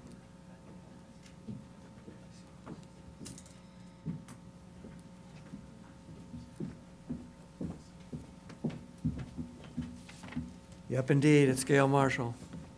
Come on down.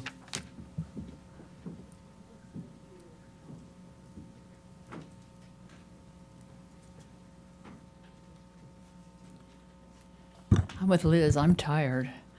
Yeah. First thing I want to do is apologize for my glib response to your calling on me during public comment period. It's an honor to speak before your body, and I don't want to make light of that. But on the subject, at your hearing on July 22nd, I spoke against the idea of purchasing the property at 801 Linden Avenue. I felt then, and for sure now, that the city is not in a financial position to buy this building, renovate this building, nor fund the ongoing costs to run a community center in this building. The staff report seems clear on this point.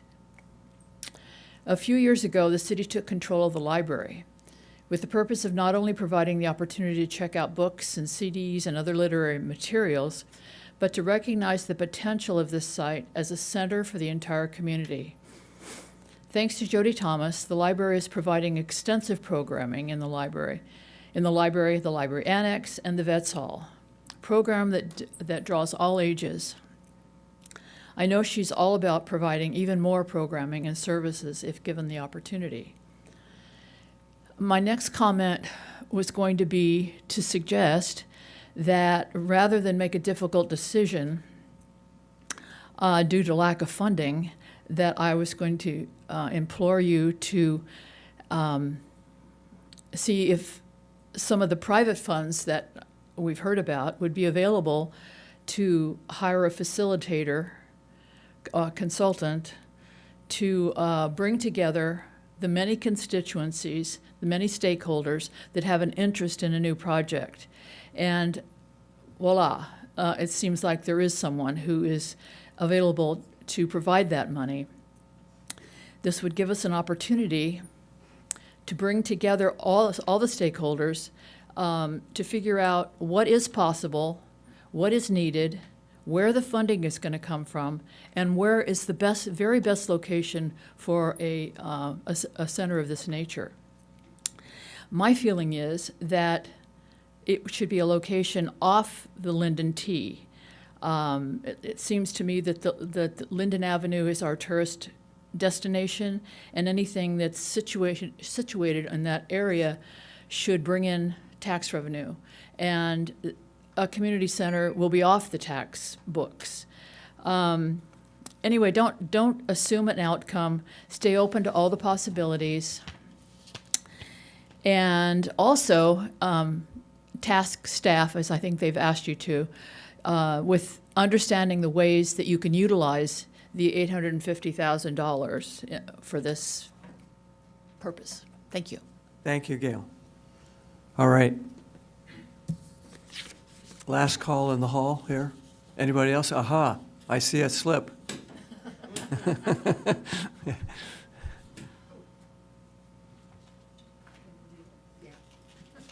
wasn't gonna work, but it is.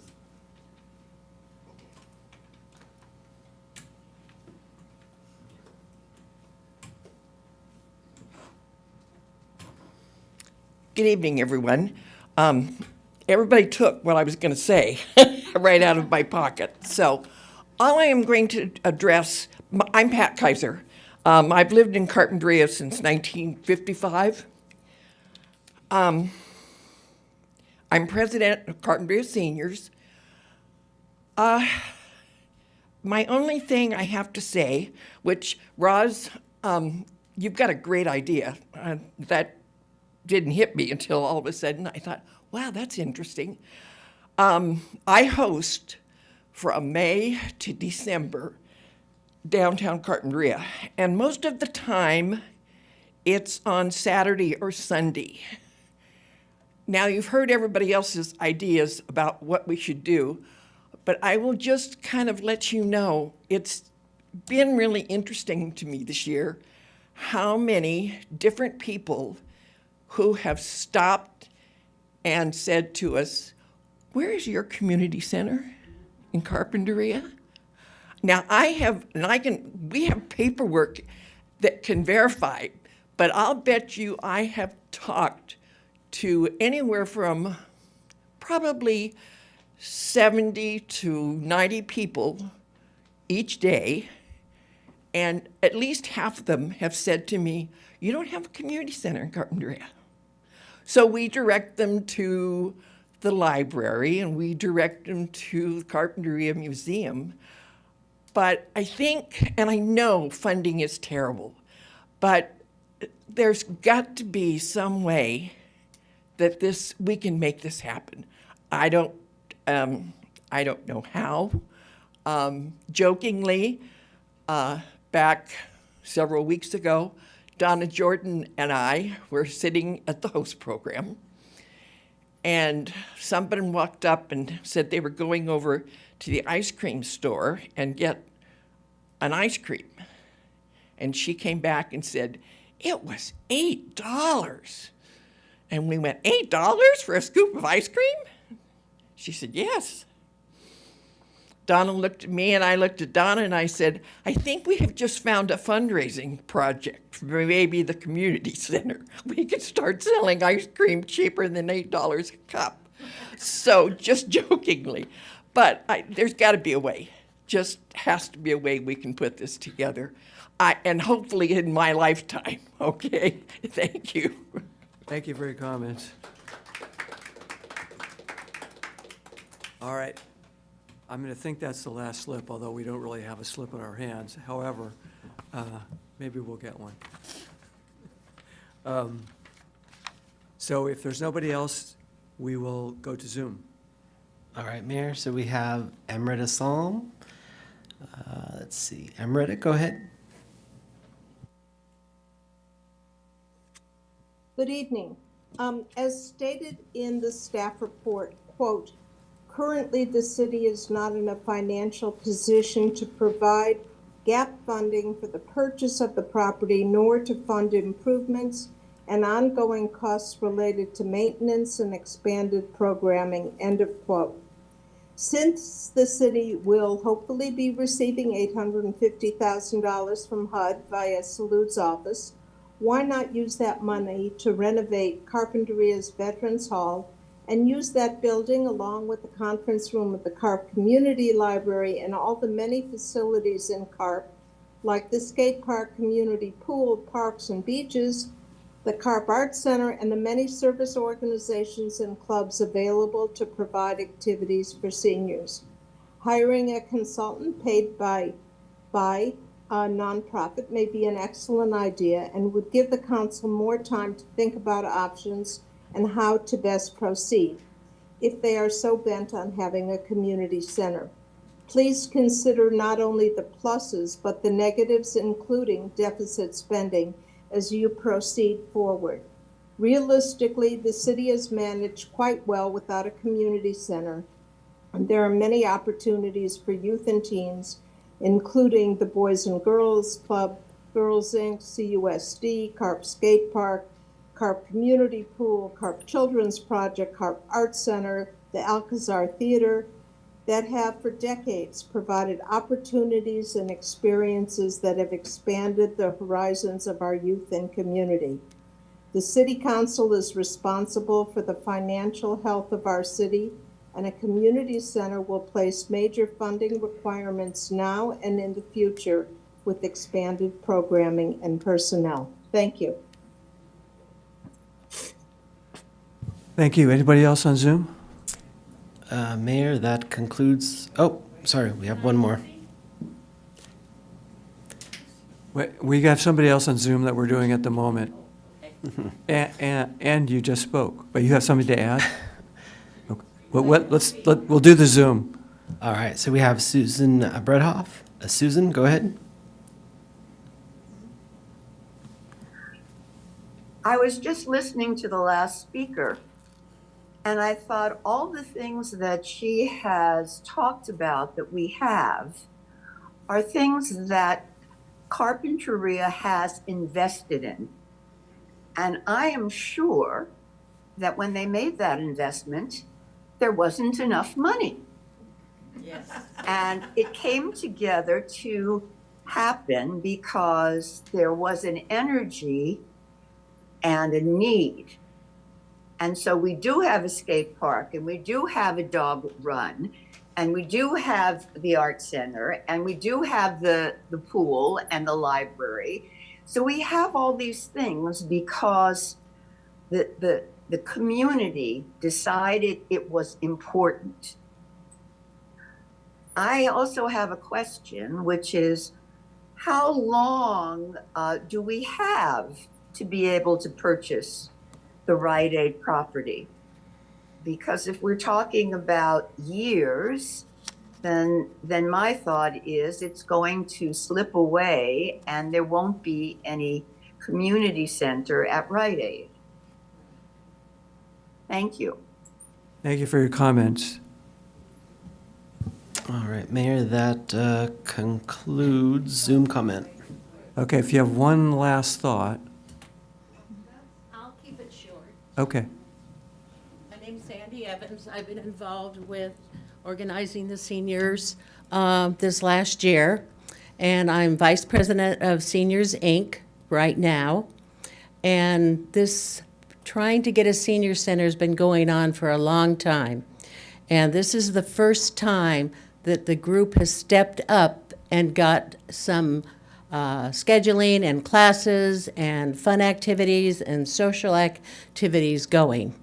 Now, I can only see this is a win-win situation right now, that we have somebody that's willing to step up as a consultant and go out there and do staffing's job by looking at everything that we need to do to put this senior center together. There are multiple funds out there. We just have to go after them. Solvang just rebuilt their senior center. They had the Shumash Indians donate money. They had Bank of Montecito donate money. They had Viking cruise ships, but I realize this is Solvang, so no wonder they donated. But, you know, if we don't do it now, it's never probably going to happen because everything is just going to increase in cost. And we have someone willing to support a consultant to go out there and look at it all and come back to us and let us know more. So to shut it down right now seems to me to be a silly way to go when we can go ahead and have this consultant look at all the things that we need to put this together. Thank you. Thank you, Sandy.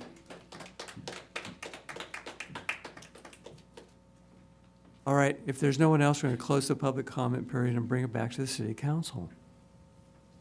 A question for staff. What is the timeline that we have to be making this decision? Because I think I heard from the staff report that the sellers have put the property on the market now. So it seems like we probably are limited in the amount of time we have to take action. Is that accurate? Yes, Councilmember Solorzano, you know, that's the latest update from the family.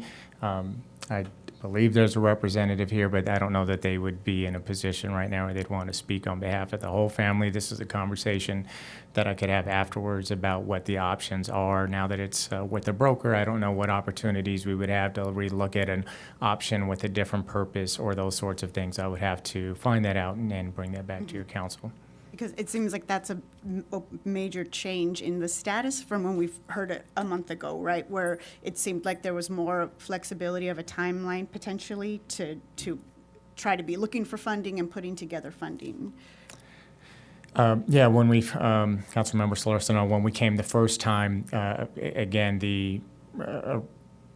we were considering an option to purchase at that time. I don't think they had much flexibility at that time, more than they have now in terms of just incurring these ongoing expenses. And so, yeah, that's definitely the biggest change since last time. So the timeline's a good thing. I mean, what's our timeline? We've got to get the commitment from the people, and hopefully the money, and then put out the RFP. That's a period of time, review proposals, and then make a commitment. Then they do their study, and then they bring it back, and then we talk. I mean, it's like the end of next year before we decide or get a decision in there. It's not going to be before the end of the year. Is that right? I guess you can't say, but it's just all guesswork. But that's my guesswork. It's sometime next year. Yeah, you know, if we hire a consultant, you know, their scope of work would probably not be, 30 days. Some members mentioned about engaging the public and the stakeholders, and these things take time.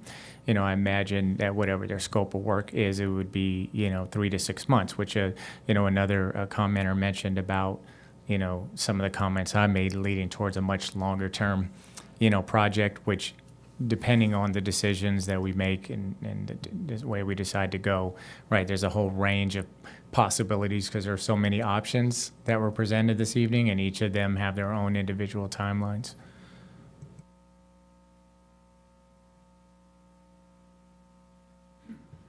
If I may add, just to address some of the comments,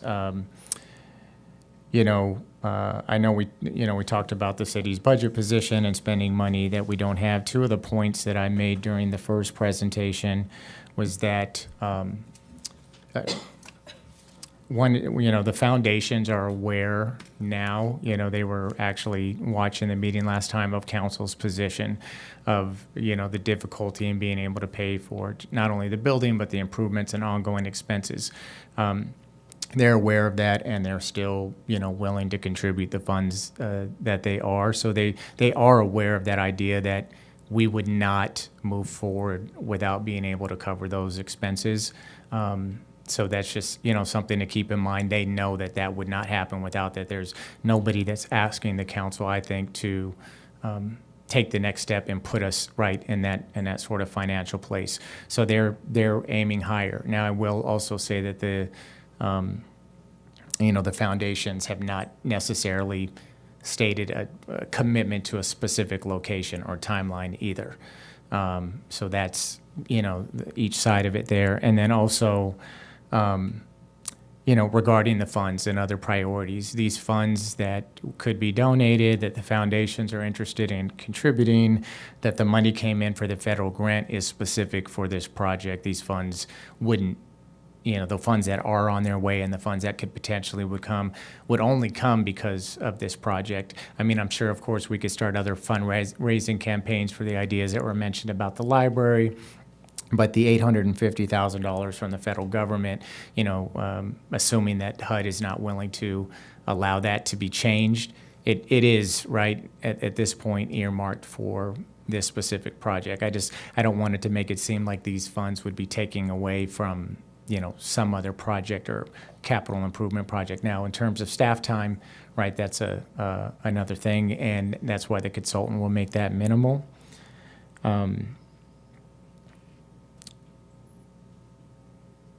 So, some of the feedback, that would be helpful right at this point is whether, the council was interested in us moving forward with, getting the appraisal, because that's one of the things, again, that the foundations could be in or out based on what that appraisal comes back at. So I could, ask the foundations about their willingness to do the appraisal. Then the city would know whether we had to start exploring other options or not. And then, also for whether we wanted to move forward with, setting out an RFP for consultant services. If I could ask a related question then, so what, if we were to go forward with taking up one of the foundations on their offer about getting an appraisal or a consultant to do that, what would happen if another buyer came in and bought, made an offer on that property? And, if our appraiser either hadn't started yet or was in the middle of appraising, or it seems like that, depending on on a lot of parts of this that we can't really foresee or control, it's hard to know if that would be a good investment, right? Because if a buyer came in and purchased it, then we would be stranded, right? Right. Yeah, Councilmember Solorzano, I wouldn't feel comfortable taking or accepting grant money without letting them know, what the potential, risk would be with that investment and what could potentially happen. And so ultimately, after being, open with them about what the circumstances are, if they were willing to accept that request, then we could make that decision from there. But I certainly would be completely transparent with the situation.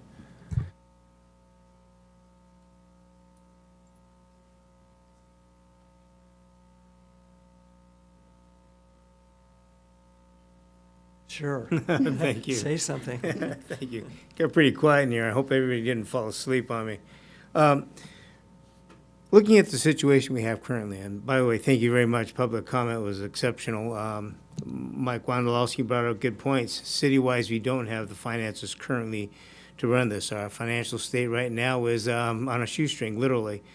But in looking at the purpose of a community center, we do have the potential for bringing in and attracting some other nonprofits, NGOs, and some foundations to assist us, as was just recently we discovered. 3, 4, 5 different foundations have approached us, organizations, with an offer to assist. They didn't put money up there. They didn't give us amounts of money, but they still said that they would support us somehow, some way. So based on that, some of the things that I'm looking at considering, I know the Welties did put up the property for sale. It's been listed, and I know the family quite well, John here, and they've always been supportive of the community. So one way or another, I think we will get a fair nod or assistance with them should it come to a point of that sale point. Other ideas, Rosin brought up a good one. That would be alternate locations, possibly mixing and doing both of those. That may pencil out well. It's something to think about. Community center definitely is a benefit to us, but we also have to look at the community benefits along with, and I do this for Rotary, the potential of conflict. When we talk about the benefits, will that benefit be specific? Will it hurt or harm the business entities of, for example, the Art Center? Is that going to take away from them? Will that take away from some of the other nonprofits? I don't think so, but it's something we do have to take a look at. A good way to look at it is to see if we could partner together with that whole group, make sure that that fits in. The outcome I see, the potential, the option that we have right now is the consultant specific. We have that being funded. We could sit here and talk about potentials all day long, but unless we have some documented facts, some research done, we won't have a direction to go. And we won't know if we have the funds, we won't know if we have the money, we don't know if it's gonna cost us more than we could afford, even in operation costs. So at this point in time, I see our option is that specific, using a consultant to help us out with the process.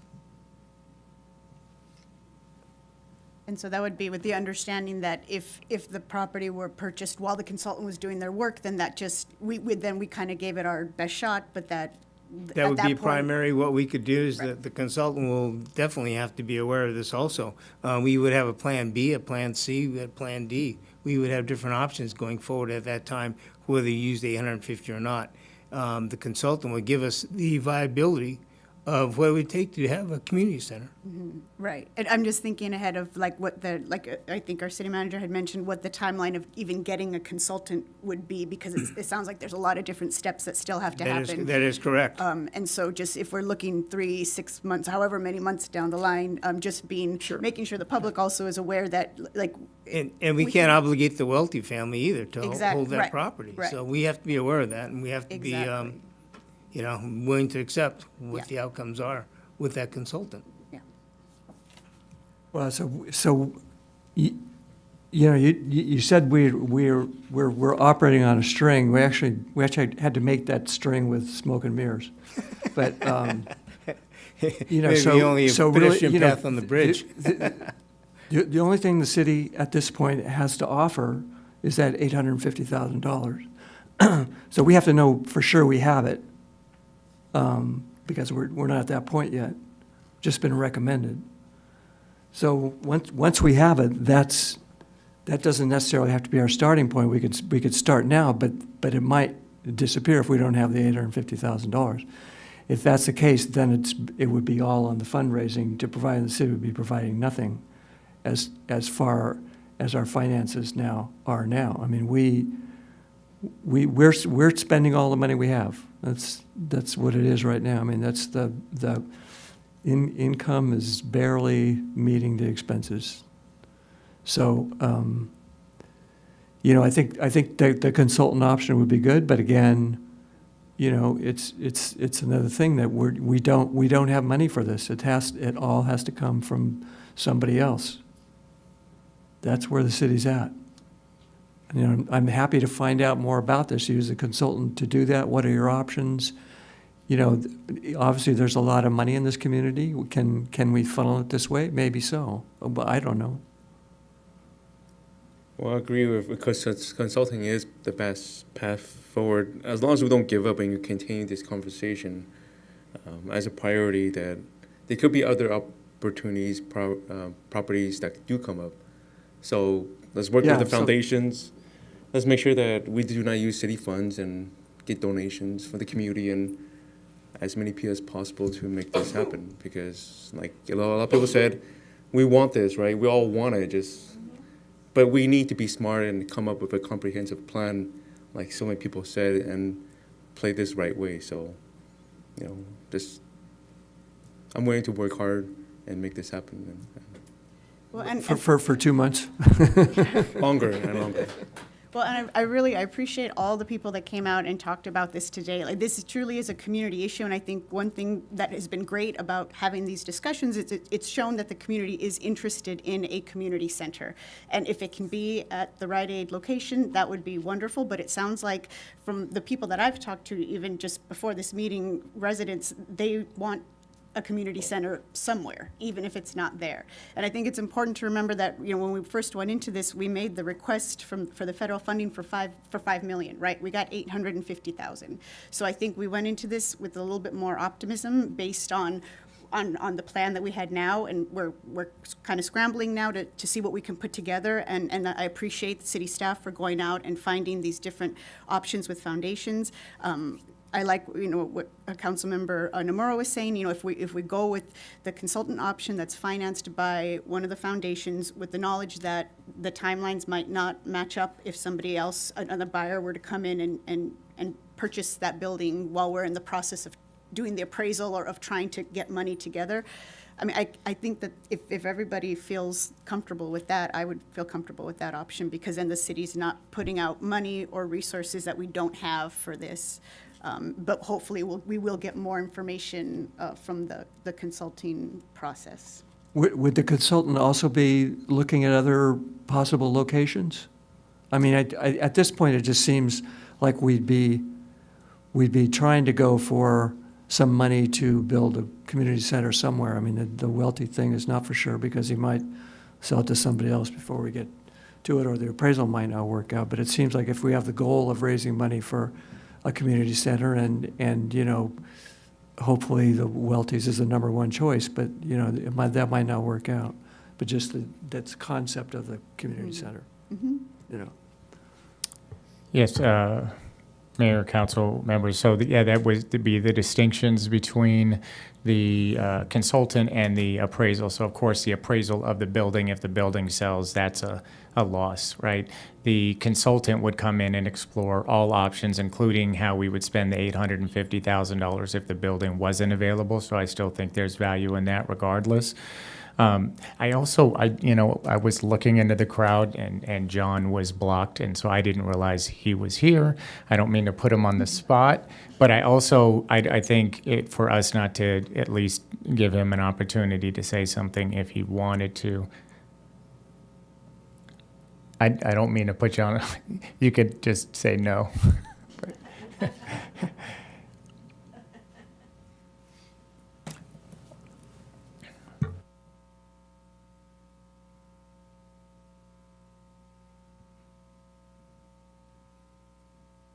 Welcome. Just learning how to walk again after a bout of Legionnaire disease. I hope my daughter doesn't shoot me for talking too much. One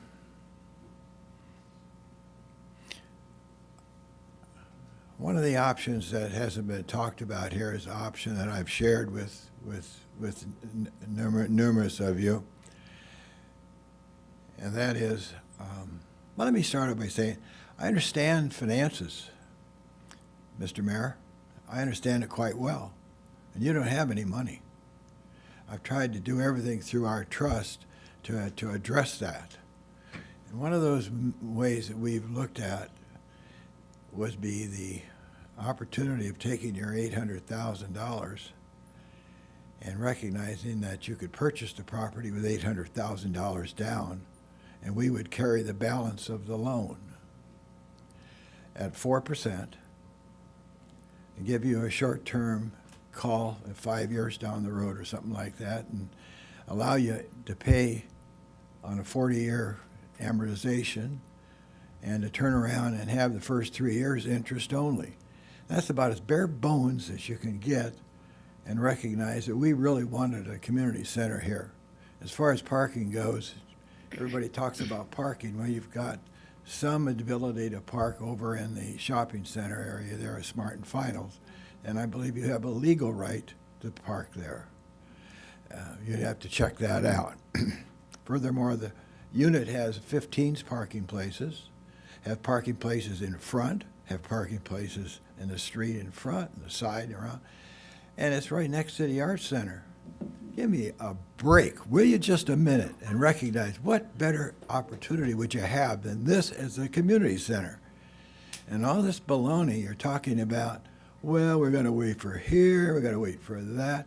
This is I cannot continue to recognize to my kids who are beneficiary of the trust to have $5 million, which we invested in this building, and it's worth, as far as we're concerned, and a lot of other people concerned, that this is a fair price, and we'll appreciate greatly. But come on, down the road, you know, it's the cost of investment income that's going away. We wait for you to make a commitment is staggering. It is staggering. And do you recognize that? That's our, we want you to know we're doing every way we can to help you buy it. But I understand you can't.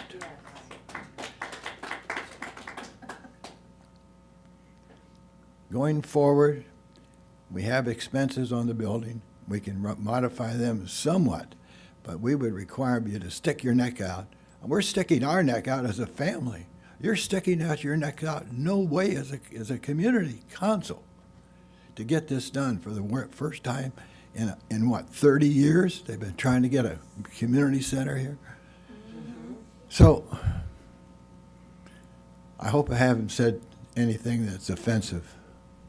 Gosh, I respect every one of you up there. And we've done all we can. We've listed the property because all I've been hearing is negatives from your end of the spectrum. We've got to sell the piece of property or get some sort of things happening here. And we'll leave it up to you to make that decision tonight. Okay? Good luck. Thank you, John. Thank you for your comments. I completely understand what you're saying.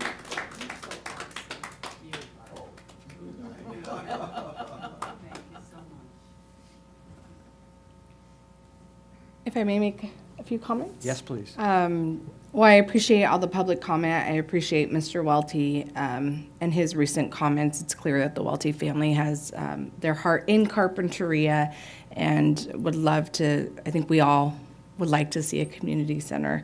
In terms of where we are at as a city, I think we're in an interesting position. We have the $850,000, which would give us an opportunity to do something, but given our financial constraints, of course, I think we all want to be fiscally responsible to ensure that the city remains in good financial health moving forward. But the fact that we have this great opportunity to work with the foundation, I think we need to take advantage of that. I would be happy to work with a consultant and this foundation and to see what all of our opportunities are in terms of a viable community center in Carpinteria.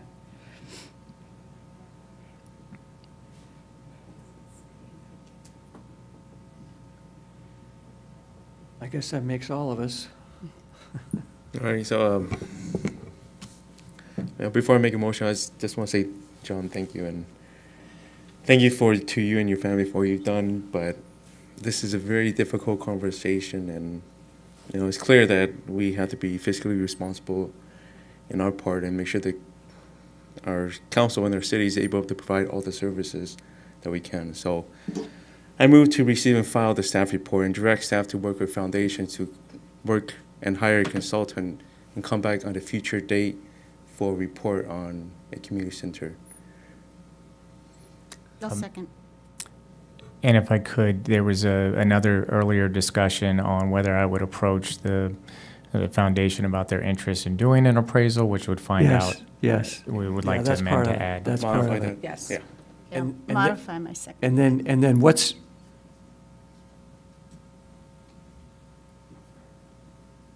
I'm sorry, say that again.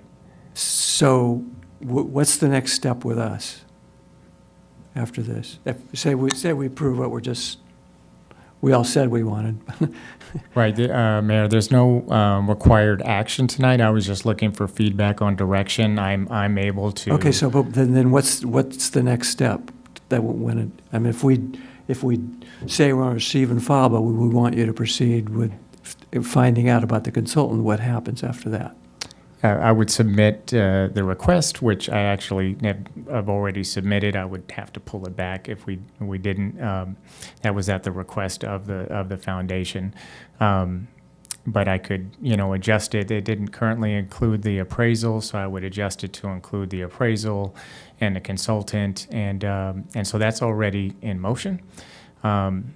And then after that, once we receive word, which I understand would be in a couple weeks, we would then create that RFP and the scope of services, which I could either do on my own, or if the council was interested in me returning with that scope of services, I could certainly do that. Otherwise, I would create that. Yes, please return with that. Okay. Okay. So, clear about the motion? Yeah. Thank you. Did somebody second that? Yeah, I seconded it. Okay. Any further discussion? I would probably include the RFP verbiage in your action. Yes, we want to see that. Modify to Yeah. include the language about the RFP. I'll modify my second. Yeah, very good, Wade. All right, is this a voice vote? I guess it is. All in favor, say aye. Aye. Opposed? Okay, motion passes 5-0. Thank you, John.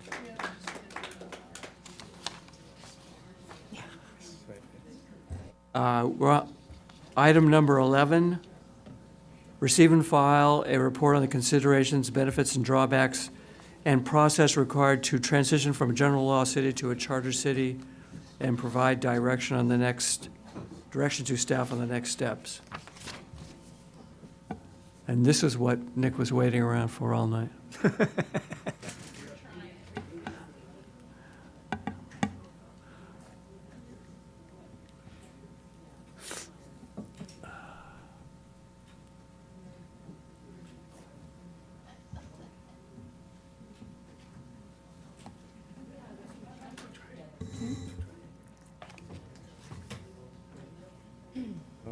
Okay.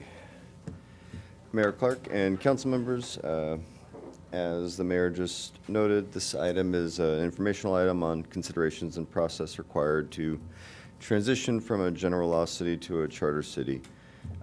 You'll recall this item's being brought back to your council upon the council's request following the June 10th informational presentation by the representatives of Our Neighborhood Voices. At that time, your council asked us to come back with information about what that process looks like to transition to a charter city. And then as a separate item, to also come back with information about potentially endorsing the Our Neighborhood Voices initiative. Just a real quick refresher on that Our Neighborhood Voices initiative. You recall that what that initiative seeks to do is to institute various amendments to the state constitution that would provide for strong local control over land use matters. And the ONV initiative aims to put that measure on the statewide ballot in 2026. Somewhat similarly, transitioning to a charter city can afford a local agency greater control over its local affairs generally. And so this presentation will explain how charter cities have the power to exercise more local control. So just as a real quick refresher here, California cities operate under one of two forms of governance, either as a general law city or as a charter city. And the primary distinction between the two is the source of their governing authority. And this difference influences how a city can exercise its powers and adopt its regulations. So in the case of a general law city, they exercise powers that are expressly granted by the state legislature. So this is the state constitution, state statutes, and administrative regulations, whereas a charter city has the additional authority to adopt laws regarding municipal affairs that are inconsistent with state laws, but which are embodied in the charter adopted by the voters. So what is a charter? Basically, it functions as the city's constitution, but it remains subject to U.S. and state constitutions, federal laws, and state laws concerning matters of statewide concern. We'll circle back to that term statewide concern here in just a moment. A charter is written specifically for the city, so it's unique to each city that adopts such a charter. It does not replace the city's municipal code. It works kind of in partnership with the municipal code. And the process for both establishing a charter and then later on amending a charter requires a vote of the people.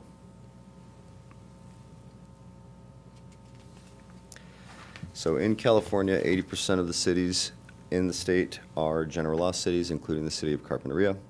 The other 20%, which makes up about 121 cities, are charter cities. We've got a couple local examples of charter cities in our area, including City of Santa Barbara, City of Santa Maria, San Luis Obispo, and City of Ventura.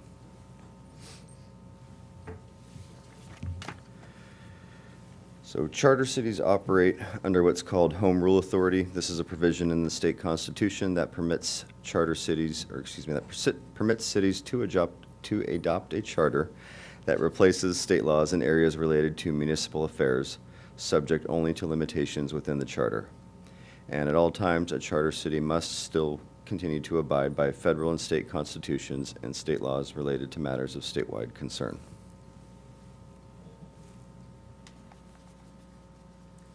So then what is a municipal affair?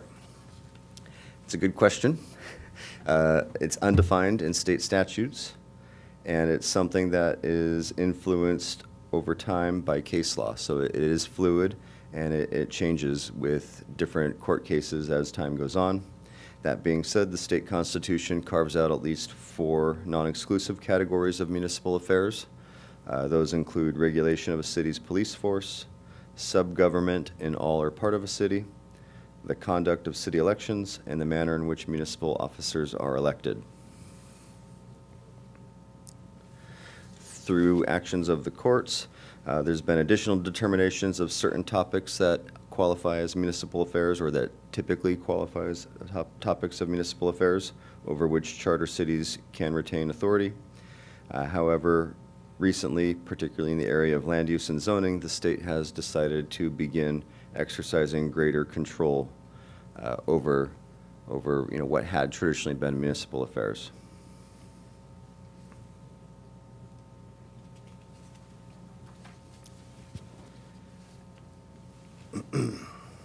So there are certain areas where charter cities must follow state laws and regulations with respect to matters of statewide concern, like those listed here.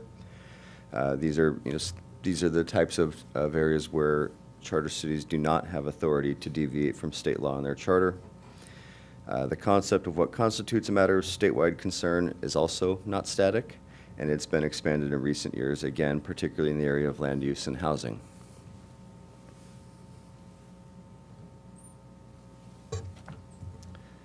So what are some of the potential advantages to establishing a charter or transitioning to a charter? The main ones are that it may provide opportunities for more local control in certain areas. If this was something that the council was considering, they might want to have a dialogue about, are there certain issues that make transitioning to a charter city desirable? The other primary advantage to establishing a charter is that it provides independence over these municipal affairs, which enables a local jurisdiction then to have greater experimentation in public policy and opportunities for public participation in governance. On the flip side, there are also potential disadvantages to transitioning to a charter. The main ones here are that it's a significant investment of time and resources required to establish a charter. Typically, these charters have to be drafted by the city council or a council committee or an elected charter commission. The time and effort and cost depends greatly on the detail and complexity and length of the charter, but based off of what we've seen elsewhere, we think it's safe to, as a ballpark estimate, to anticipate that this is about a 2-year process, and that it would likely require bringing in consultant help in order to help get through such an effort. It also has a potential to be divisive in the community, depending on the particulars of the charter and what sort of what sort of unsettled controversy there might be relative to the details of the charter. So there's potential for political opposition and or legal challenges, and again, this has to go to a vote, so there's some uncertainty there in terms of what your constituents might think of a charter. There's also limited case law in certain areas regarding what constitutes a municipal affair. We'll be continuing to touch on this here briefly. And as we've seen, again, with housing laws, municipal affairs may erode over time. That term of what constitutes a municipal affair is being whittled away by the state legislature. So digging into that last item here a little bit more in depth. Particularly in the area of land use and housing, we've seen this erosion of local authority by matters of statewide concern.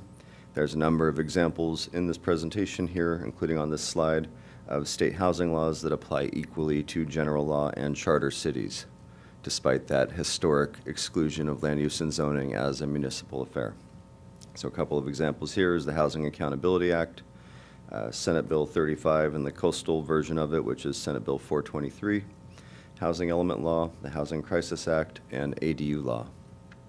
You might recall at our Neighborhood Voices presentation, we also spent some time talking about SB 9, Senate Bill 9, which is a law that allows for single-family zoned properties to now be subdivided into 2 lots, and for each of those lots to be eligible for a duplex or a duplex plus an ADU. And the city of Redondo Beach had led an effort, along with a couple of other charter cities, to fight against that. They initially prevailed in court. However, the state attorney general has filed an appeal of that decision, and that's pending an outcome in a court of appeal down the road. In the meantime, the state legislature has gone and resurrected SB 450, which is up for consideration currently, which would close that loophole and basically apply SB 9 uniformly to charter cities and general law cities, regardless of what happened with that court case. So even though land use has traditionally been viewed as a municipal affair over which charter cities may exercise control, we're seeing this trend where the legislature is taking that away more and more, particularly again with respect to housing law. Here's just a quick bulleted list of some other land use laws that charter cities must also follow. So this would again apply to both charter cities and general law cities. The main one up there to point to would probably be the density bonus law, which we have some familiarity with here, and then also the Coastal Act, right? So even if we were to transition to a charter city, Coastal Act would still apply with the same force and effect as it does right now, as would density bonus law and these other laws that are bulleted here.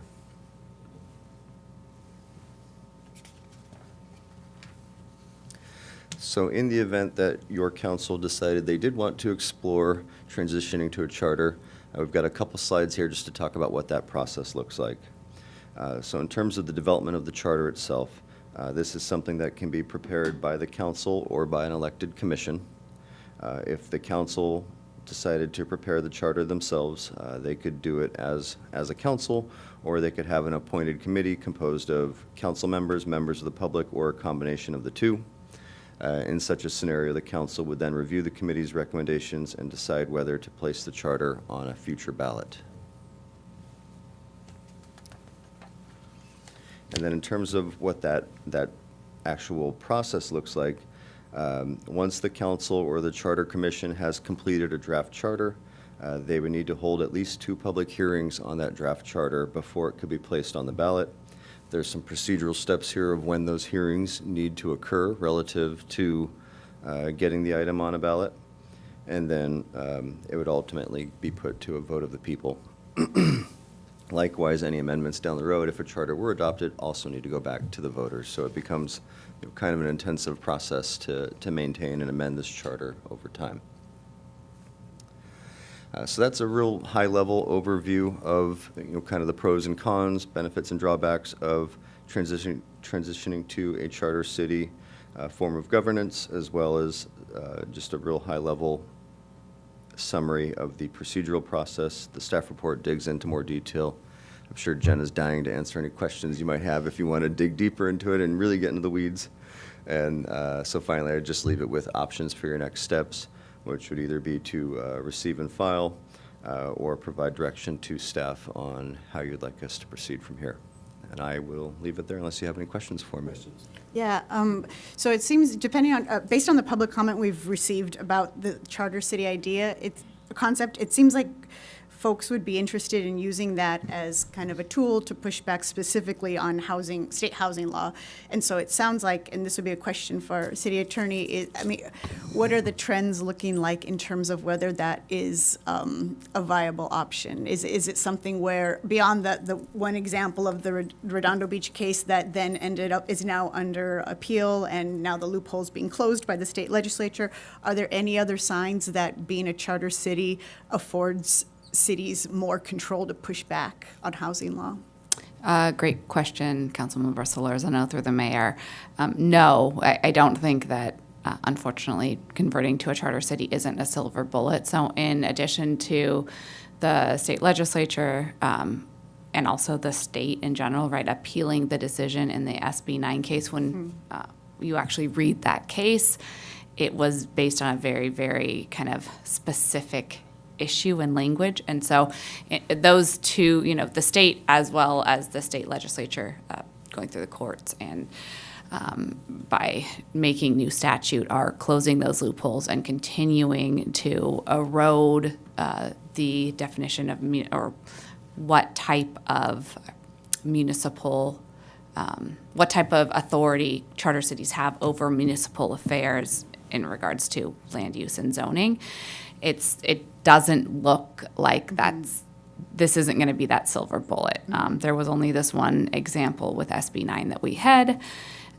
The other thing to, I think, keep in mind, too, is the amount of time that it would take us to, the amount of time it's going to take us to get to a charter. We don't know what that world is going to look like at then, so there could be totally different issues. I could actually be looking at the 2028 election, not the 2026 election. To get it on the charter. I think very Next likely. Yeah. And also to, with respect to, I mean, it seems like the appeal, I mean, you know, the state law itself says this is a matter of statewide concern, the housing laws. And so what's next is the court challenge, and it sounds like this is going to be it. I mean, it'll probably go to the California Supreme Court. Right, it's already been appealed, yeah. And it's, I mean, I don't see a ghost of a chance. And if I could just follow up on, so in terms of like the example with Redondo Beach, I would imagine that their attorney fees in order to pursue that case were probably significant, right? I'm assuming, yes, I would say in the tune of hundreds of thousands of dollars, likely. Or more. Or more. I mean, yeah, more. I think that it's going to be very, very large. Anytime you go to litigation, it's very expensive, especially when you're fighting against the state, who pretty much has an endless budget in terms of this type of litigation, right? Because I'm very sympathetic to residents looking for ways to help the city, to help us push back on these housing laws, but it seems like this is one where the idea of, well, just sue the state or just get sued by the state, we would have to make a very serious decision in terms of allocating funds to attorney fees to do that. And it seems like that's not a priority, or has not been a priority for the council to go in that direction. Well, it seems to kind of make being a charter city kind of a moot point. Yes. Whether we get sued for anything or not, I don't think it's. Yeah, it also gives the public false confidence that we make the change with their vote. Yeah, I mean, I'm very sympathetic to the ONV thing and, you know, what it wants to do, but I think it, you know, as I said at the last meeting on this, I couldn't support it now because it hasn't been accepted by the Attorney General. And so if they have to modify it by even one word, even one word could change the whole intent of the thing. And so you have to know what's real and what it's going to be, and if it's accepted by the state to be on the ballot, and then you can say whether I like it or not. And I've asked some people about what's the timetable for that, and I don't know what the deal is, but I mean, it's the state has said obviously that housing is a matter of statewide concern, and I think that's kind of the, you know, we just have to deal with what we got. And, you know, keep applying our standards as much as we can to do it. I don't think the charter city is going to work for that, and I'm not sure ONV is going to work because you know, housing is a matter of statewide concern. That's the foundation of ONV. I appreciate the staff presentation to really get a better understanding of what a charter city is, but similar to what my colleagues have said, I don't know that it's a viable option for us at the moment, especially if it's only something that we want to do to combat the housing laws that are coming down. It doesn't seem like a viable option right now. Thanks for your efforts. We'll open the public comment period. If anybody would like to comment on this issue, I'm sure you're all paying attention because you're here. Anybody on Zoom, Brian? Mayor, we do. Emrita Salm. Okay. Emrita, go ahead. Good evening again. I did do some research on this, and I have something from the website from the League of California Cities, which I know we're involved in. And it says, to determine if the matter is a municipal affair, a court will ask whether there are good reasons grounded on statewide issues for the state law to preempt a local law. In other words, courts will ask whether there is a need for paramount state control in a particular area of law. The legislature's intent when enacting a specific law is not determinative. The concept of municipal affairs is fluid and may change over time. So, anyway, the appeal is in October for the SB 9 in Redondo Beach, for your information. Thank you. Okay, we'll stay tuned. Thanks, Ma'am Rita. And that concludes Zoom comment. All right, bring it back to the council. I presume we have a, I'll make a motion that we receive and refile the report. thank you. I'll second. All right, with motion second, any further discussion? All in favor, say aye. Aye. Thank you. Motion passes 5-0. And anything on legislative update? Yes, Mayor Clark, I do have one item to report on. I apologize, I can't remember if it's SB or AB, but it's AB 2561. Thank you, I don't have it up in front of me. And it's a bill that would propose to increase required process around public employment, and it's currently in flux. There was just a recent amendment on August 23rd to change some of the requirements about holding public hearings, reporting out during the public hearings on certain amounts of vacancies within any public agency.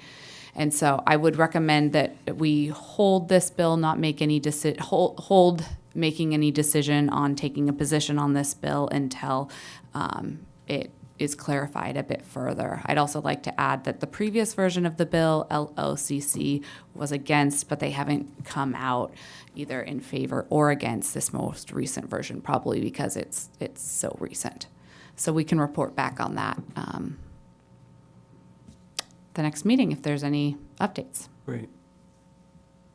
Any committee reports, council inquiries, or other matters? Just a couple quick ones. So Beacon's next meeting is going to be Friday, September 20th at 9 a.m. here. MTD has only been holding closed sessions on real property negotiations for the past two meetings, and the next regular MTD board meeting is going to be Tuesday, September 3rd. The Senior Services Ad Hoc Planning Committee met on August 5th, and we acknowledged the conclusion of the ad hoc's defined mission. So that ad hoc committee came to a close. So it was great working with Councilmember Lee on that. I feel like we got a lot of good work done with that. But now that one's concluded. And then Harbor Seal Advisory Ad Hoc Committee is going to meet on Wednesday here at City Hall. And so those are my committee updates. Great. We used to have a housing committee, right? Did we? Yeah, we had this question before. I think Wade and I were on it, and it was an ad hoc committee, but I think it related not to all housing, but just the county's housing element and also red tail hawk concerns. Is that right, Nick? You were sitting in on that. Mayor Clark, you are partially right. Okay. So it was a ad hoc committee specifically focused on helping the city to address our own incompleteness letter that we received from HCD on our housing element and hopefully get our housing element accepted. And then also responding County to stuff. or looking into the county's own housing element and what they were doing. And so both of those, missions have been We've done completed. those. And so that, the need for that ad hoc committee, that particular ad hoc committee has also been fulfilled. Do you think we can bring back this committee and give it another mission statement? That is one of our, it's on our work plan. It's one of our top priorities, and we do have a lot of members of the public that are asking about this, so I think it's time. Yeah, I don't know if anybody else agrees. Yeah, Oh, yeah, that's. We all agree. Through the mayor, we've had some discussions about this internally at the staff level of, what that would look like, and we can come back to you with some options for that. Yeah, because I think with it, I've heard some more stuff from the ONV people. I think they had, one of the comments that state attorney general had with their proposed law is that it's just not addressing affordable housing. And so now the ONV people are going overboard. I mean, they're totally in favor of affordable housing and saying that they are much better than the housing laws because the housing laws aren't seem to be working to provide the amount of affordable housing that's really needed to meet RENA requirements. And so the ONV is saying they're all for affordable housing. So I don't know how they work it in with the ONV. But I mean, just to say that this is something that is very concerning, is affordable housing, and how, is there anything we can do to get there? Or what are the potential pathways to get to affordable housing? Over and above 12%. Right? Mayor Clark, yes, that's correct. We have some ideas that we've, kind of put a bookmark in and need to circle back to and dig into further and perhaps through the ad hoc committee, or I think as part of the work plan, there was a item. Or maybe it wants to be a council thing, I don't know, just. Right, I was gonna say, I know as part of the work plan, we had kind of plugged in at least a presentation or something to the council sometime this year that would outline, different strategies that the city could. Oh, that's good. Could consider for pursuing or helping promote affordable housing, whether it's, funding strategies or it's, other types of, kind of regulatory tools or both. Yeah, good. Okay, well, we can wait for that. One report I have real quick. Item number 1, appointees to the government agencies. Item E, I'm actually now the alternate. Galita takes over the voting position, just to correct the agenda.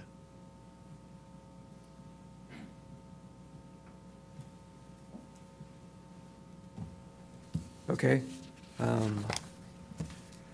Attendance at future meetings? Yes. All right, then if there's nothing else, we'll adjourn this meeting at 9:44. Thank you very much, everybody, for coming.